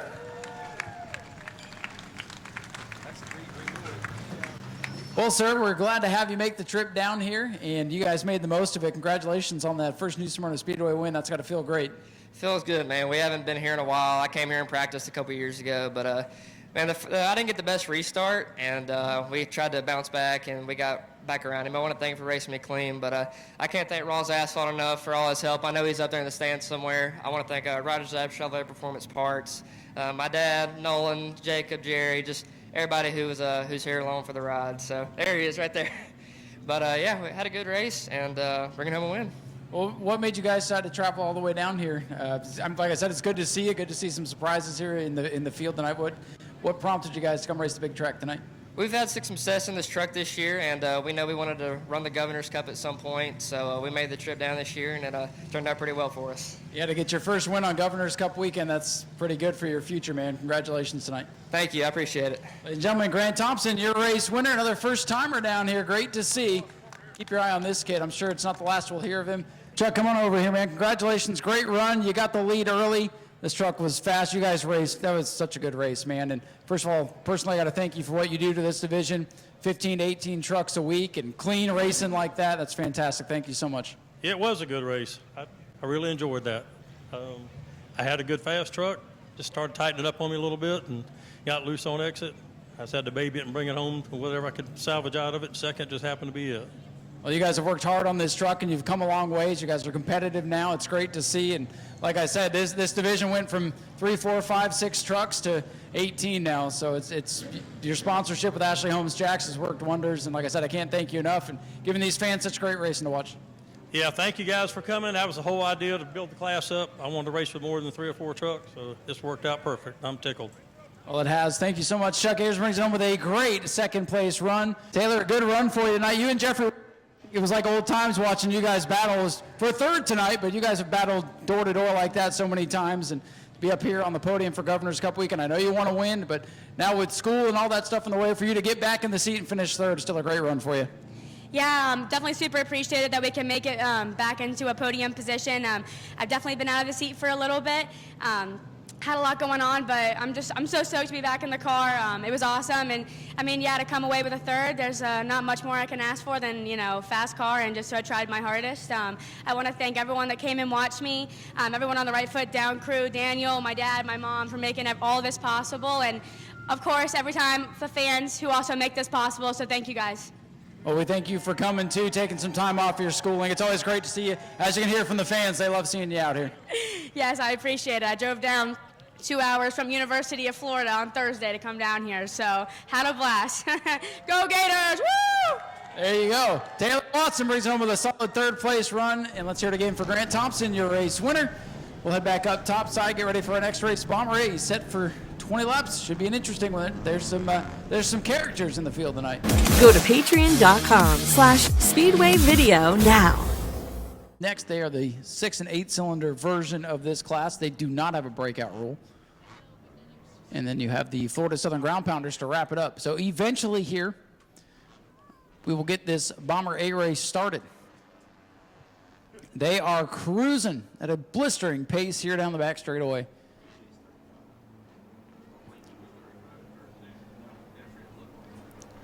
We might get this one started before tomorrow's Florida Governor's Cup 200. We are very hopeful that is going to happen. The super late models are getting ready to stage, and the Bombers are in turn number 3, getting ready to start. All kidding aside, Dustin Higdon going to lead us to the green with Charles Friddle to his outside. And green flag is in the air. Well, let's see what's going to happen in this one. Look at the 47. Stephen right up on the outside. He's up a couple of spots in that white machine.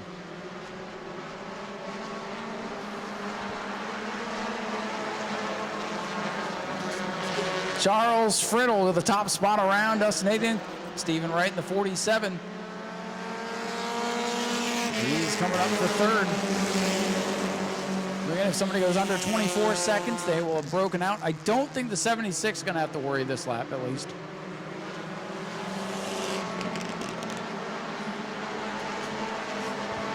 So Charles Friddle, the leader. Here comes Higdon with a big charge into turn number 3. Charles Friddle, Dustin Higdon coming to the line. And for the lead, here's Higdon to the outside of Friddle in turn 1.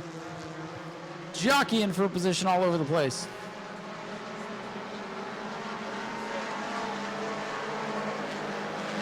Oh boy. Oh, Dustin Higdon sideways through the corner and about threw it away. Stephen Wright, he dances with that car to the bottom of the racetrack as Friddle leads again. And if you do have Race Monitor, you can follow along with the lap times on your phone, and we'll see if anybody's under that 24-second monitor there. Now they're splitting the lap traffic, like the Red Sea there on the back straightaway. Monroe making his first start, trying to get comfortable. Uh-oh, we had one car, couple of cars under 24 seconds that time. Charles Friddle and Dustin Higdon just broke out. 72.08 have broken out. New leader is the 47 of Stephen Wright. And they're going to get the radar gun from General Manager Rusty to make sure they're not speeding tonight. Policeman Rusty. Stephen Wright has not raced under these circumstances because he's not a fan of the rule, and no matter what the rules are, if Stephen Wright's out there, he's got a good shot at this thing. So now the 08 and 72 can continue on. They're going to need a yellow or everybody else to break out. 3 wide almost going into turn 1 as Matthews thought about it and then thought better of it. Everybody's good that lap with 6 complete.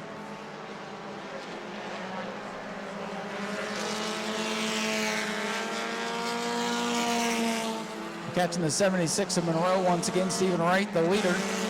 Whoa, man, 24.001 for the 47 that time by. That's okay, it's on the right side of 24. You can't get much better than that, folks. And now he's scared himself because here comes the 14 of Gaither.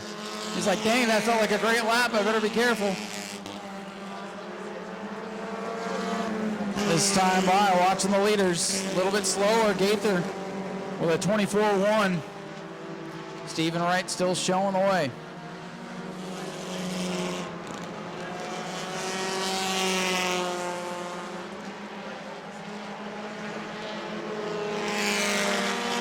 Stephen Wright still leading with 8 laps complete. Brandon Gaither in second, and it's CJ Creech. 24-1-7-7 that time by for the leader. Next time by will be halfway home for the Bombers. 76 in Monroe going to bring it in. Let's see what happens this time as Stephen Wright comes to the crossed flags. Letting off big time. Oh, 24-0-4-2 for Gaither that time, but everybody's good. Little body slam action in turn 1 between the 77 and 14.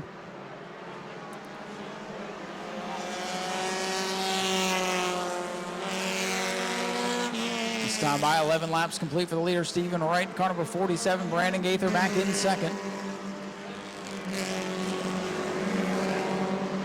Charles Friddle at the back of the field broke out again.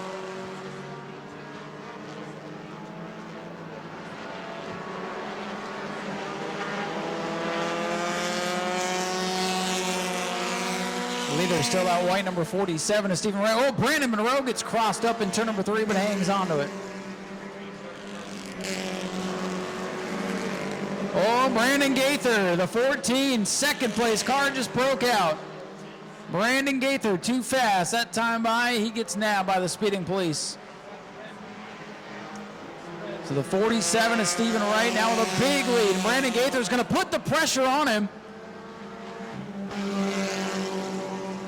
A 24-2 for the leader that time by. Stephen Wright's got a big lead, so at this point, he can back it up, he can pedal it. The 14 passes the 47, but it doesn't matter. He's under penalty for breaking out. 13 laps complete. It is Stephen Wright, the white 47 with the lead. I know the 14 just passed him, but black flag is out for the 14. Got caught speeding. Checking the times this time by. Everybody's good. Everybody's good with the breakout rule. Stephen Wright's got a big lead, and he started to back it up a little bit. I think his lead might be comfortable and safe at this point, but let's see what's going to happen here. Whoa, Brandon. About wiped out into the water barrels, coming to serve his penalty. 5 laps to go now for the leader, Stephen Wright. His fastest lap of the race, a 24.001, right on the edge. Brandon Gaither, he's just a madman at this point. He's all over the place in turn 1 and 2. Now the 47's got a big cushion, but he can't get too comfortable. CJ Creech trying to close in with a 24-1 that time, but laps are running out, just 4 to go.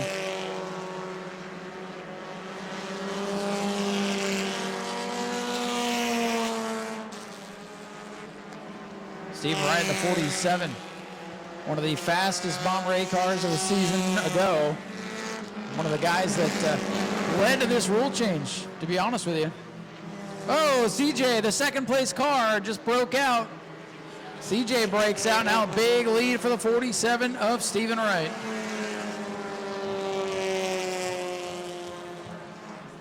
Oh boy, Matthews in the 77 about threw it away. CJ comes to pit road. Yellow flag around is Brandon Gaither.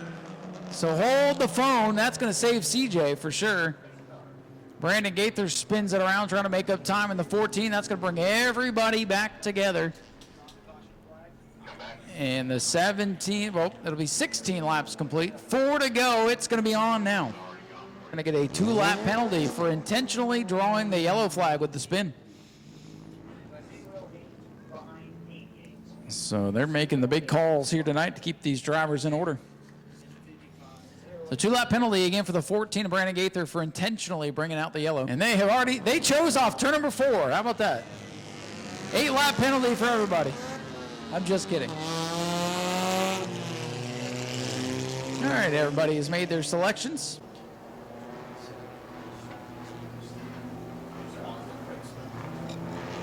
Getting ready to go back. Green flag racing. 2 miles left for the Bomber A's. Bomber B's will follow. Big thank you to PYP Pull Apart as well. They put up some extra cash for this race and the Bomber B race. And green flag back in the air. Look at this. Through the grass is Charles Friddle.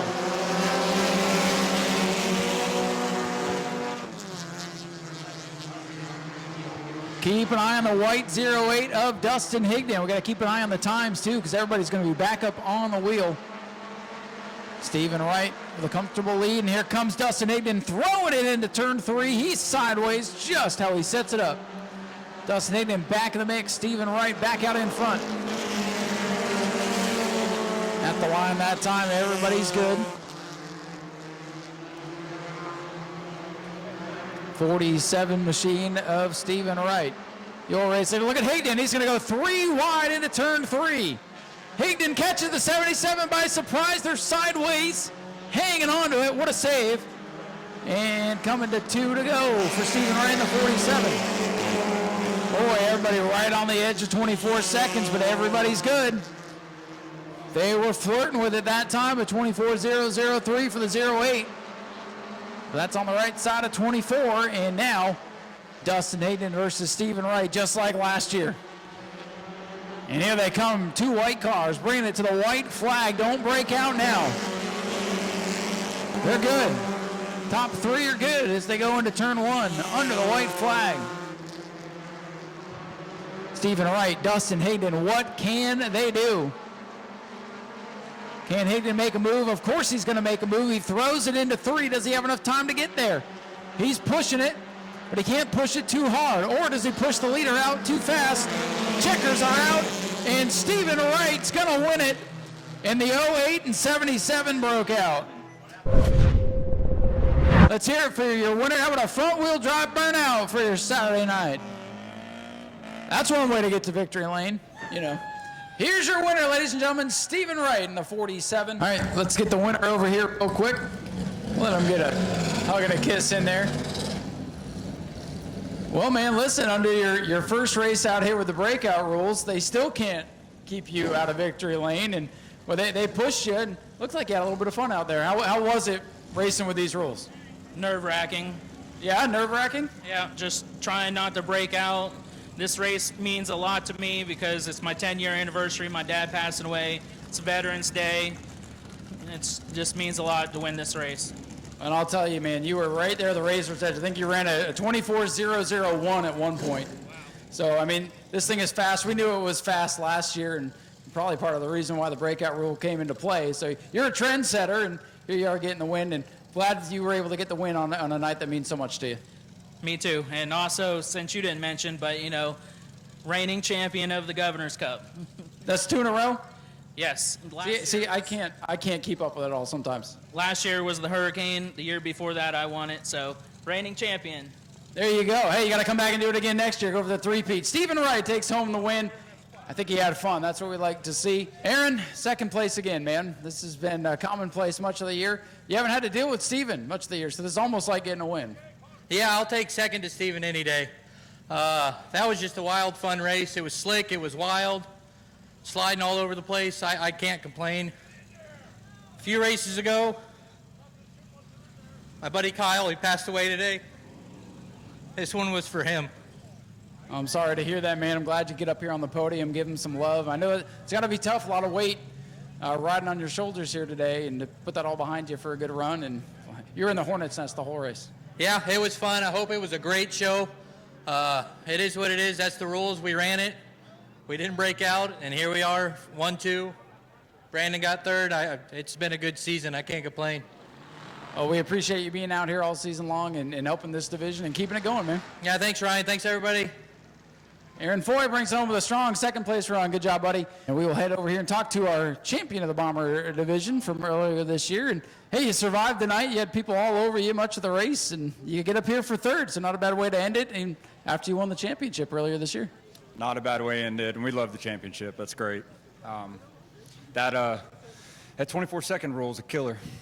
It's tough. It makes you guys race a whole different way, and sometimes you don't even know what the heck's going to happen when you cross the line. But I got to ask, with the championship out of the way, did that take the weight off? You just come out here and just race tonight? Absolutely, 100%. This is actually getting parked, and we're building the Bomber B. So you're going to move up too, huh? You and a lot of your friends. The Bomber B is going to be pretty wild next year, it sounds like. I hope it's a blast. I think it will be, and good season for you, and we appreciate you being here all year long. Appreciate it. Thank you. Brandon Monroe brings home with a solid third place. He's your Bomber A champion. You're going to move up to these, the Bomber Bs. We normally have a lot more of them. I'm not sure why everybody stayed home tonight, but a lot of these guys you might see in the Bomber Bs next year, and that should be pretty interesting to see how that plays out. Bomber Bs coming up next. Go to patreon.com/Speedway video now. Usually have about double the cars. I think come next year, it'll be, I don't know, 15, 20 a week until they all wreck. Believe me, if they bring 15 to 20 cars on a weekly basis, if you like wrecks, you'll like this division. Who knows, you might see something tonight too. I'm not trying to put any bad omens into the air, but it's been a little bit clean tonight. Shut up. All right, getting ready for green. A couple hot shoes on the front row. These guys qualified with their practice sessions. The fast cars up front, and double greens in the air for the Bomber Bs, the PYP part Bomber Bs. And it is Dustin Higdon in the G-body getting the jump. Higdon slides down to the inside lane, takes the lead over Bromley's number 6. Chuck Rush in the Junkyard Dog, the yellow machine up on the outside of Tim Nichols in the Dodge. Brandon Gaither in the X, 0 laps on that car.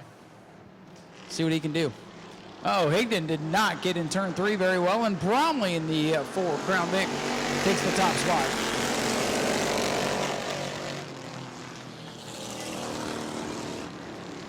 Bromley, Higdon, and Tim Nichols up to third now in the 0-1. Rookie of the Year for this season, Chase Simons into 4th. Chuck Rush has slipped back to the 6th position right now in the K9. I think Brandon Gaither, he had enough fun already. He's going to pull the X machine in, it appears. Bromley in the 6, Higdon in the 15.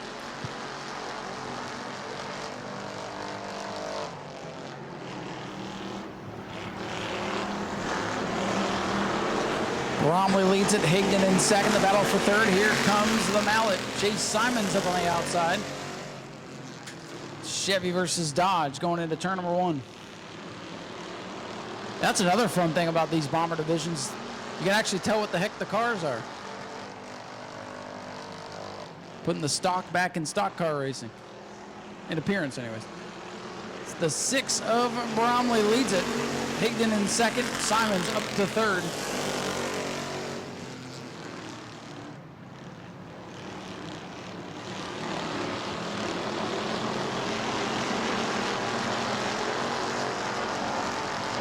Chuck Rush trying to draw a bead on the 74. Top 3, though, coming together.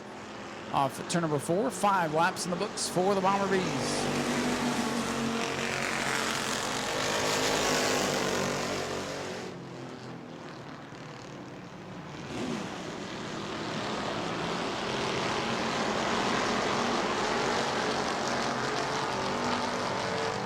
Top 3 cars still pretty close together here. Following car number 6, Tony Bromley, who's going to lead us to lap number 6. And now it's the 66, and Chase Simons getting racy. He's going to hop to the inside of Higdon in turn 1. Higdon sideways and hangs onto it, but drops back to third.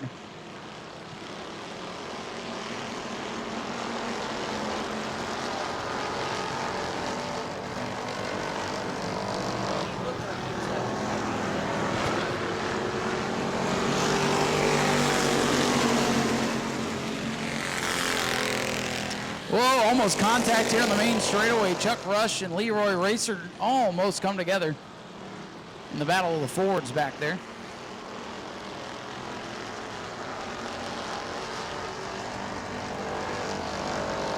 Still Ford showing the way. Bromley in the 6 ahead of Chase Simons, who's running much better in the race than he did in qualifying earlier this afternoon.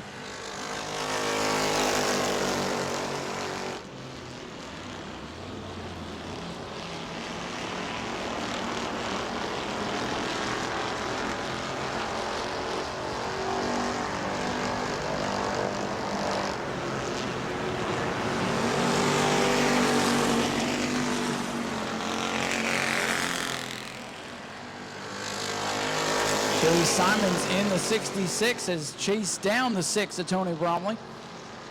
Shaping up to be a pretty good battle as they're going to come to the crossed flags halfway home this time.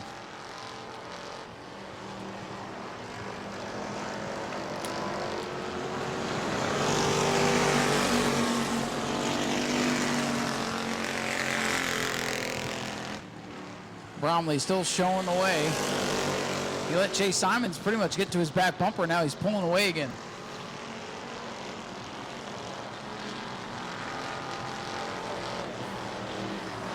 Simons kind of struggled that last lap. Let's see if he can reel the 6 back in, got his marks and get that momentum built back up.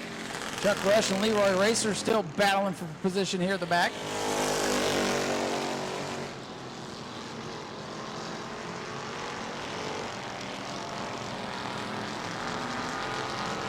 This time battle will be 12 laps complete for the 6 of Bromley.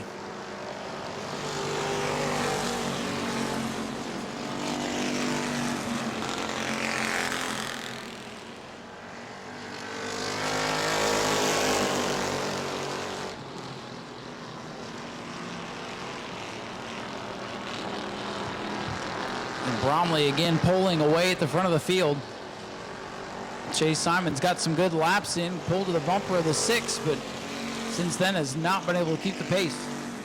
13 complete now for Bromley, looking for 2 in a row to end the year.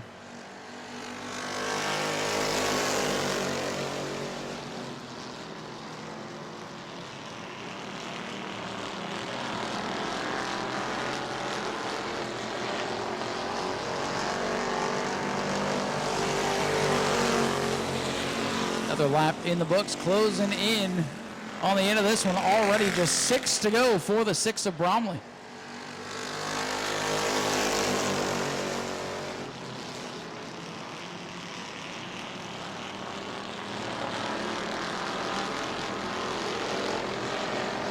Five laps to go this time. Everybody pretty well spread out, except for Chuck Rush in the K9 and Leroy Racer in the 74.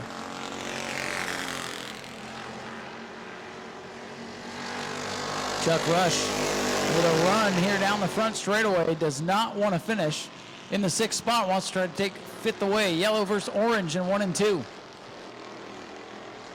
And Chuck Rush appears to make the pass here down the back straightaway. Bromley puts another lap on the board. 4 to go.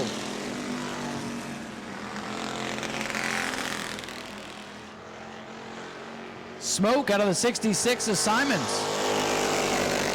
Well, that car was headed towards the front, and now it's shutting down. Higdon drops to the inside. He wants 2nd away from Simons, who showed some smoke that last time by. 3 to go for Bromley. Bromley all by himself, and the 66 starting to fade. More smoke out of the back of that 66 car. The mallet is a smoking, and I think he's going to shut it down. He's not going to make it to the end of this one. Tough break for Simons. That'll move Tim Nichols up onto the podium for his best run of the year. 2 to go.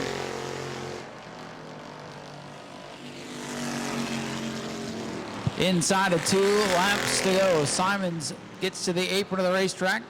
Bromley with a big lead on Higdon.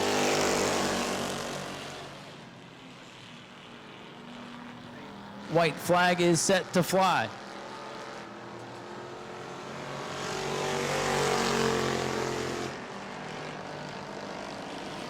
The Simons makes it to pit road. Bromley's on the final lap with a big lead. Chuck Rush and Leroy Racer still battling now for the 4th spot.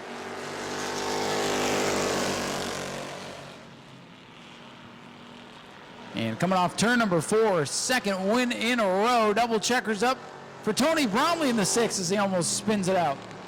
Bromley wins it easily. Dustin Higdon in 2nd. Tim Nichols with a great run in 3rd. And here's the battle for 4th. Chuck Rush and Leroy Racer, 2 veterans. Coming at it. Oh, Leroy pushes it into the wall, and Chuck Rush will get the spot. And here comes your winner, folks. Make some noise for Tony Bromley in car number 6. Won a couple of weeks ago and said, well, you might just have to come back to Governor's Cup. And sure enough, you're a man of your word, and you end up here in Victory Lane. It looked pretty easy for you tonight. I mean, nothing's easy when Dustin's in the field, but you made it look easy anyway. I was hoping Dustin would give me some because I miss running with him, but I don't know what happened. And then all of a sudden I seen the 66 behind me, so I figured I had to get up and go. Man, this car is unbelievable. You know, we got DQ'd last week for some minor issues and didn't really slow us down much, so here we are again. But well, hopefully you get to keep this one. I forgot all about it because I pay attention to the racing on the track, but hopefully you get to keep this one, and appreciate you coming back even after all that. And I'm telling you, Simon's got right to your bumper, and then he started to have motor problems. So maybe you would have had to earn that one, but I mean, you still earned it. But you know what I'm saying. He would have raced you for it for sure. It's been a long day. it would have been a good battle for sure. So wish I would have seen it happen. Wish I would have seen the 15 race a little bit. You know, there's really good drivers. So maybe next year we'll get out there and have some more cars out here too. Still going to take this thing up to 5 Flags and give that place a whirl? Yeah, we're going to run the Prelude nights at the Snowball Derby. Top 4 makes it in the Crown Vic race, and to the Snowball Derby exhibition race on December 3rd, I believe. 2nd, I can't remember. But we're going to race for there next weekend. It's actually free admission if anybody wants to go out there. It's going to be one big show, that's for sure. We'll be watching you, man. Congratulations tonight. Tony Bromley takes home the win and the welding helmet tonight. When Dustin's in the field, nothing's easy, and he's been wheeling this old G-body here last couple of weeks. What do you need to stay up with Tony? We just got to keep making changes on this car. We haven't really worked on it, so we'll be ready for Red Eye, and we'll see what we got for Tony.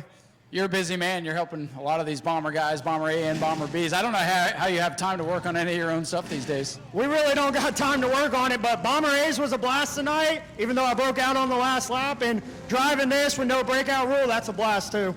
Oh, it was fun watching. Do you have anybody you want to thank? Yeah, I mean, I got to thank my girlfriend for letting me do this. I got to thank Rick, our whole crew, Brandon Monroe, Joe, Brandon Gaither. My whole crew's down there taking pictures with Bromley family, Barry. There's so many people that help out. We'll get down there and get some pictures with him. Dustin Ignan brings it home with a second. He gets to keep this one. Tim, I'm telling you, you've had more motor issues with this car than you have finishes, it seems like. So I'm glad to see it hold together and glad to have you up here on the podium. Congratulations on a good run here on Governor's Cup weekend. Yeah, I kept all 8 pistons inside the motor this time, but I still got something going on with it that makes it flutter down the straightaway. But yeah, I'm happy with the way it's running now and the way it's handling. I'm keeping it off the wall, learning how to drive a little bit better, so we'll get up there eventually. Well, you know, I hate to see anybody have problems, but it's been good to see you work at it and get up here and end the year on a high note. And thank you for the donation there with the welding helmet as well. I know you had a hand in that. Oh yeah, those practice days are invaluable to us. We can come out here and work on it and try to figure out what's going on with it. So I really like those. But I got to thank Scott Myers at ESOB Welding and Cutting, and he's helped me out quite a bit on this thing. And I want to thank my wife, Holly Nicholas, for putting up with me, of course, and Jay Woldridge for helping out, and Kenny Coleman and Mark Miller. Well, congratulations on a third-place run. Appreciate your efforts here this year. Tim Nichols brings it home with a great third-place effort tonight in our final race, painting to stage.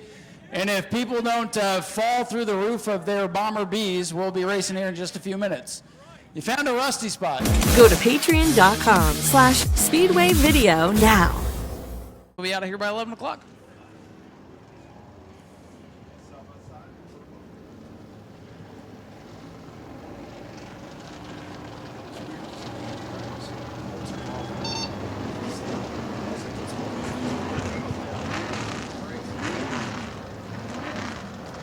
All right, folks, final race of the night. Getting ready. Now, one thing I'll tell you, this division, they're a club division, so they kind of have their own special restart rule. And it looks like Hank Sanders is going to come to pit road in the 90, so that's going to make things even more interesting. But they're going to actually hit the gas off turn number 2. So they'll get the green flag here, but club rules say no starting, no passing until turn 2. So we got the 9 with the wheel off. We got the 90 on pit road. So 20 laps, and they're going to race in turn 1, I guess. Green flag for real.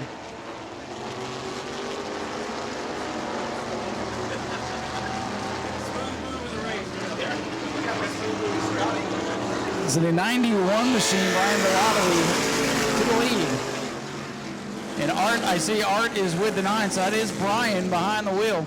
And Ron D'Alessandro into the X9, Fred Nash up to second. We'll see what Brian can do first time behind the wheel of the Villain. Ron D'Alessandro would love to get to victory lane here in the X9. Here comes Scott Cutter down on the inside. Top three have broken away from the field. And these cars do not run transponders, so there's no scoreboard in this one, so we'll trust the scorers to count to 20 here. I think they're still plenty capable here at the end of the night. Scott Cutter having a tough time getting around the 61.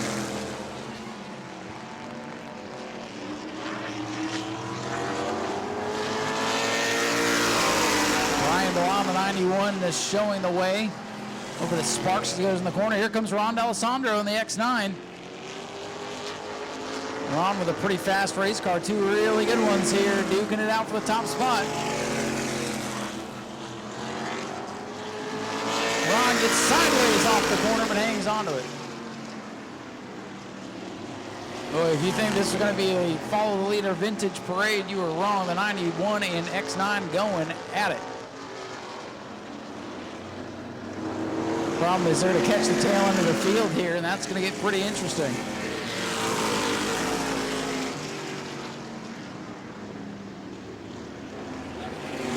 Look at Brian Bala from the top to the bottom, going to trap Ron D'Alessandro behind lap traffic, and that might be all she wrote. That 91 is so fast that any advantage is a disadvantage for anybody else. And Brian, that might have been the move of the night right there. He's going to have to be 3 wide here with lap traffic. Close off to number 2, and Bala hits clean air, and he's gone.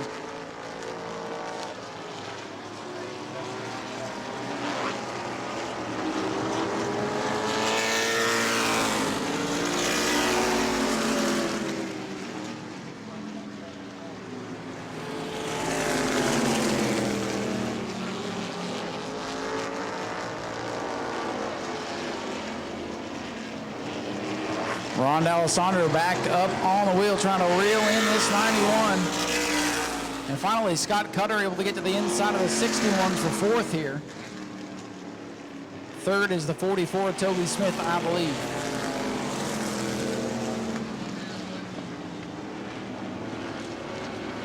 All right, Ron D'Alessandro, now that he's cleared the traffic, he's back up on the wheel. Ron able to close in through the corners where the 91's got him down the straightaways.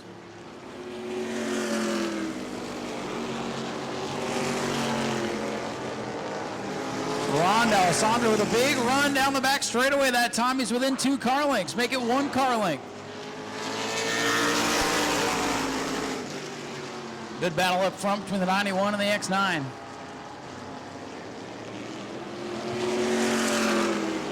Here comes Ron D'Alessandro. Big run going into turn 3. New leader. Watch the crossover move. Brian backed up the corner. Couldn't get it done. New leader at the line, Ron D'Alessandro. Oh, Ron gets loose in 1 and goes around in front of the 91. Yellow probably going to come out. There it is. Oh, man. He stepped on it in turn 1. The naked welder has gone around. I'll let you put that all together. Ron backing up down the back straightaway.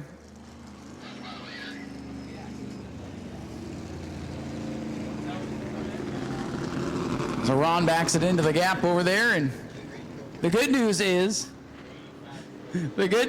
not many cars on the lead lap, so this one far from over. How many laps complete? Is anybody counting? Ready for the restart with 8 laps to go. Green flag back in the air. Ron's going to need to get by the 44 rather quickly here and not waste any time, and he tiptoes to the outside, can't get by. Advantage 91 down the back. Now Ron's going to get inside of Toby Smith. Can Ron D'Alessandro do the spin and win tonight? We'll find out.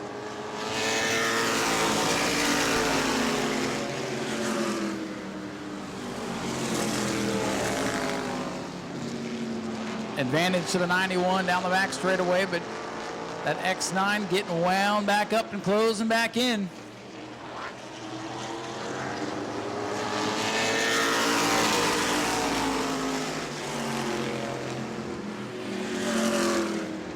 Ron goes way up high in 1 and 2, loses momentum. Well, if they can get the handle dialed in on this X9 machine a little bit better, that car's going to be hard to beat. The Villain, though, out in front. It's been hard to beat all year with Art Hoosier behind the wheel. Now Brian, former mini stock driver, back behind the wheel and showing the way as laps wind down. It's got about 4 car lengths on Ron right now. It's not over yet. Ron closing back in. Oh, and here comes the 9 of Art Koonsman. Why not? He says, hey, I can still make up laps. If everybody else wads up, I can win this thing.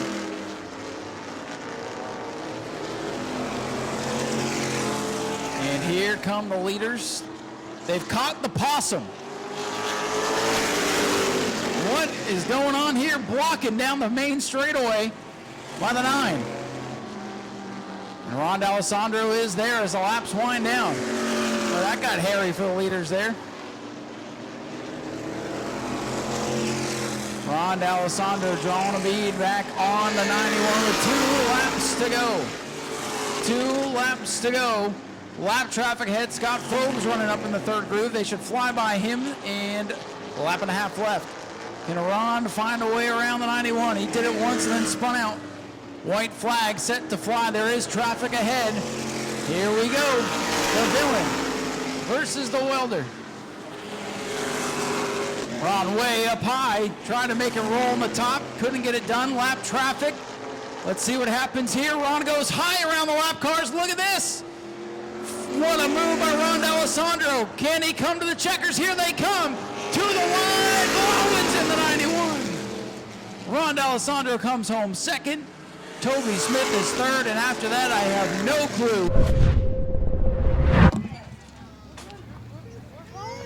Brian Blah out of the car, a race winner. And again, the Villain turns lane. All right, we'll get Brian over here to the front of the car. Well, sir, we know this is a good piece, and we know you're a good driver back from the mini stock days. It's been a while since you've been behind the wheel. You obviously didn't forget how to do it, but hell of a battle there with Ron. That was an awesome race. Congratulations. It was something else. Thanks, Ryan. Like I was telling the people from Flow Racing, it's been 18 years since I've been in the car and stuff, so usually a pretty confident guy, but in last couple of weeks I was really sweating it, you know, wanting to put on a good show, not to disappoint all these, look at my hundreds of fans that are here tonight. I don't think anybody was disappointed by that. That was worth sticking around for sure. And good to see you give this thing a good drive. And, man, it's like riding a bike. You didn't miss a beat. Well, I think I'm going to quit right now. You know, that's a good to end on a victory. I think that's good enough for me. But, Ryan, let me thank Brothers Well Drilling and RT Turkey Calls. They help out Art all year long on this car. And, of course, thanks to Art. I mean, I don't know why he came to me and asked me to drive his car, but I'm glad he did. So here we are. Well, he had confidence in you, too. And it's good to see you back here in Victory Lane. And, hey, man, maybe you can do this again. Maybe. Maybe you'll get the itch, man. Probably not. Just keep it at 100%, right? Brian, congratulations, man. Brian Blah comes home our winner tonight. Ron, you drove the wheels off of this thing, man. Spectacular race. What a way to go out on Prelude night. I know you wanted to win that thing, but damn, you got this thing running good. I really wanted to win on the last race for us on the old surface. I want to thank Ed Nash, all the sponsors for us, Florida's Paint Supplies, and I can't remember any of them right now because Rich Pagano, thank you, he's here. And I want to say, Brian, man, that was a great race. That was great. When you can wheel next to somebody and not worry about them, that's the way that we're supposed to do it. Well, that's what these people want to see, the last race coming down to the line. And, you know, a lot of people probably think, oh, vintage cars, and then they watch you guys race like that. And that's why this division is so much fun.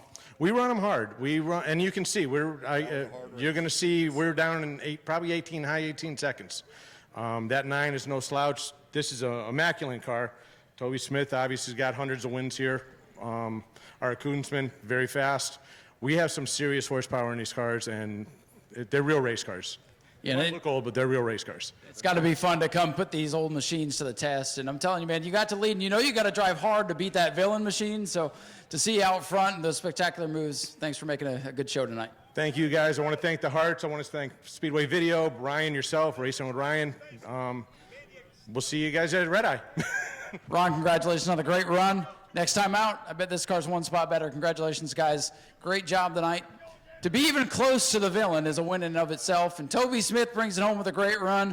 Toby, and thank you for what you do with this class. You guys come out here to put on a show, and what a show you guys put on. Congratulations on a good run to end the year. Thank you. We appreciate all the fans coming out, staying with us. Thank Mr. Hart allowing us to run here the way he does. We appreciate everything goes on. We appreciate Ryan, his podcast, listen to his podcast. He promotes this place pretty nice. It's back. I kept it off the wall tonight. The last race, I put it in the wall. That's no fun. But she's back. She's fast. She's got a little bit smaller motor than these guys up front, but the old man can still drive a little bit. I would say so. And now you don't have to work on your car. You can get everybody else's fixed up on the off season. Yeah, I can go back to working on getting some more ready. We got 5 more in the shop. We'll be out next year. Very nice pieces. We'll be at the Steamboat promoting Mr. Hart with all the cars. Please come out.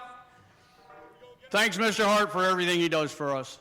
And thank you, Toby. Congratulations. 3rd place for Toby Smith and the Florida Southern Ground Pounders. And that'll do it. A great night of racing here at the Prelude to the Cup. Everybody kept it relatively clean. Some great racing. And that's just a preview of what's coming tomorrow. The Florida Governor's Cup 200. Who is going to take home the cup tomorrow? William Byron, Stephen Nassy, Jesse Love, Brad May, Jesse Dutilli. Who knows? You got to be here to find out tomorrow. Green flag around 2 o'clock. We'll see you then.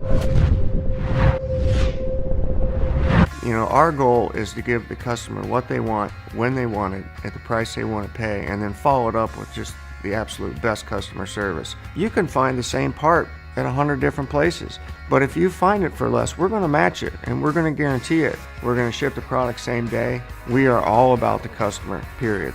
And when you have a question, the associate you're talking to, he's got a car in his garage that he's working on. So when you're talking to Jegs, you're talking right to the shop.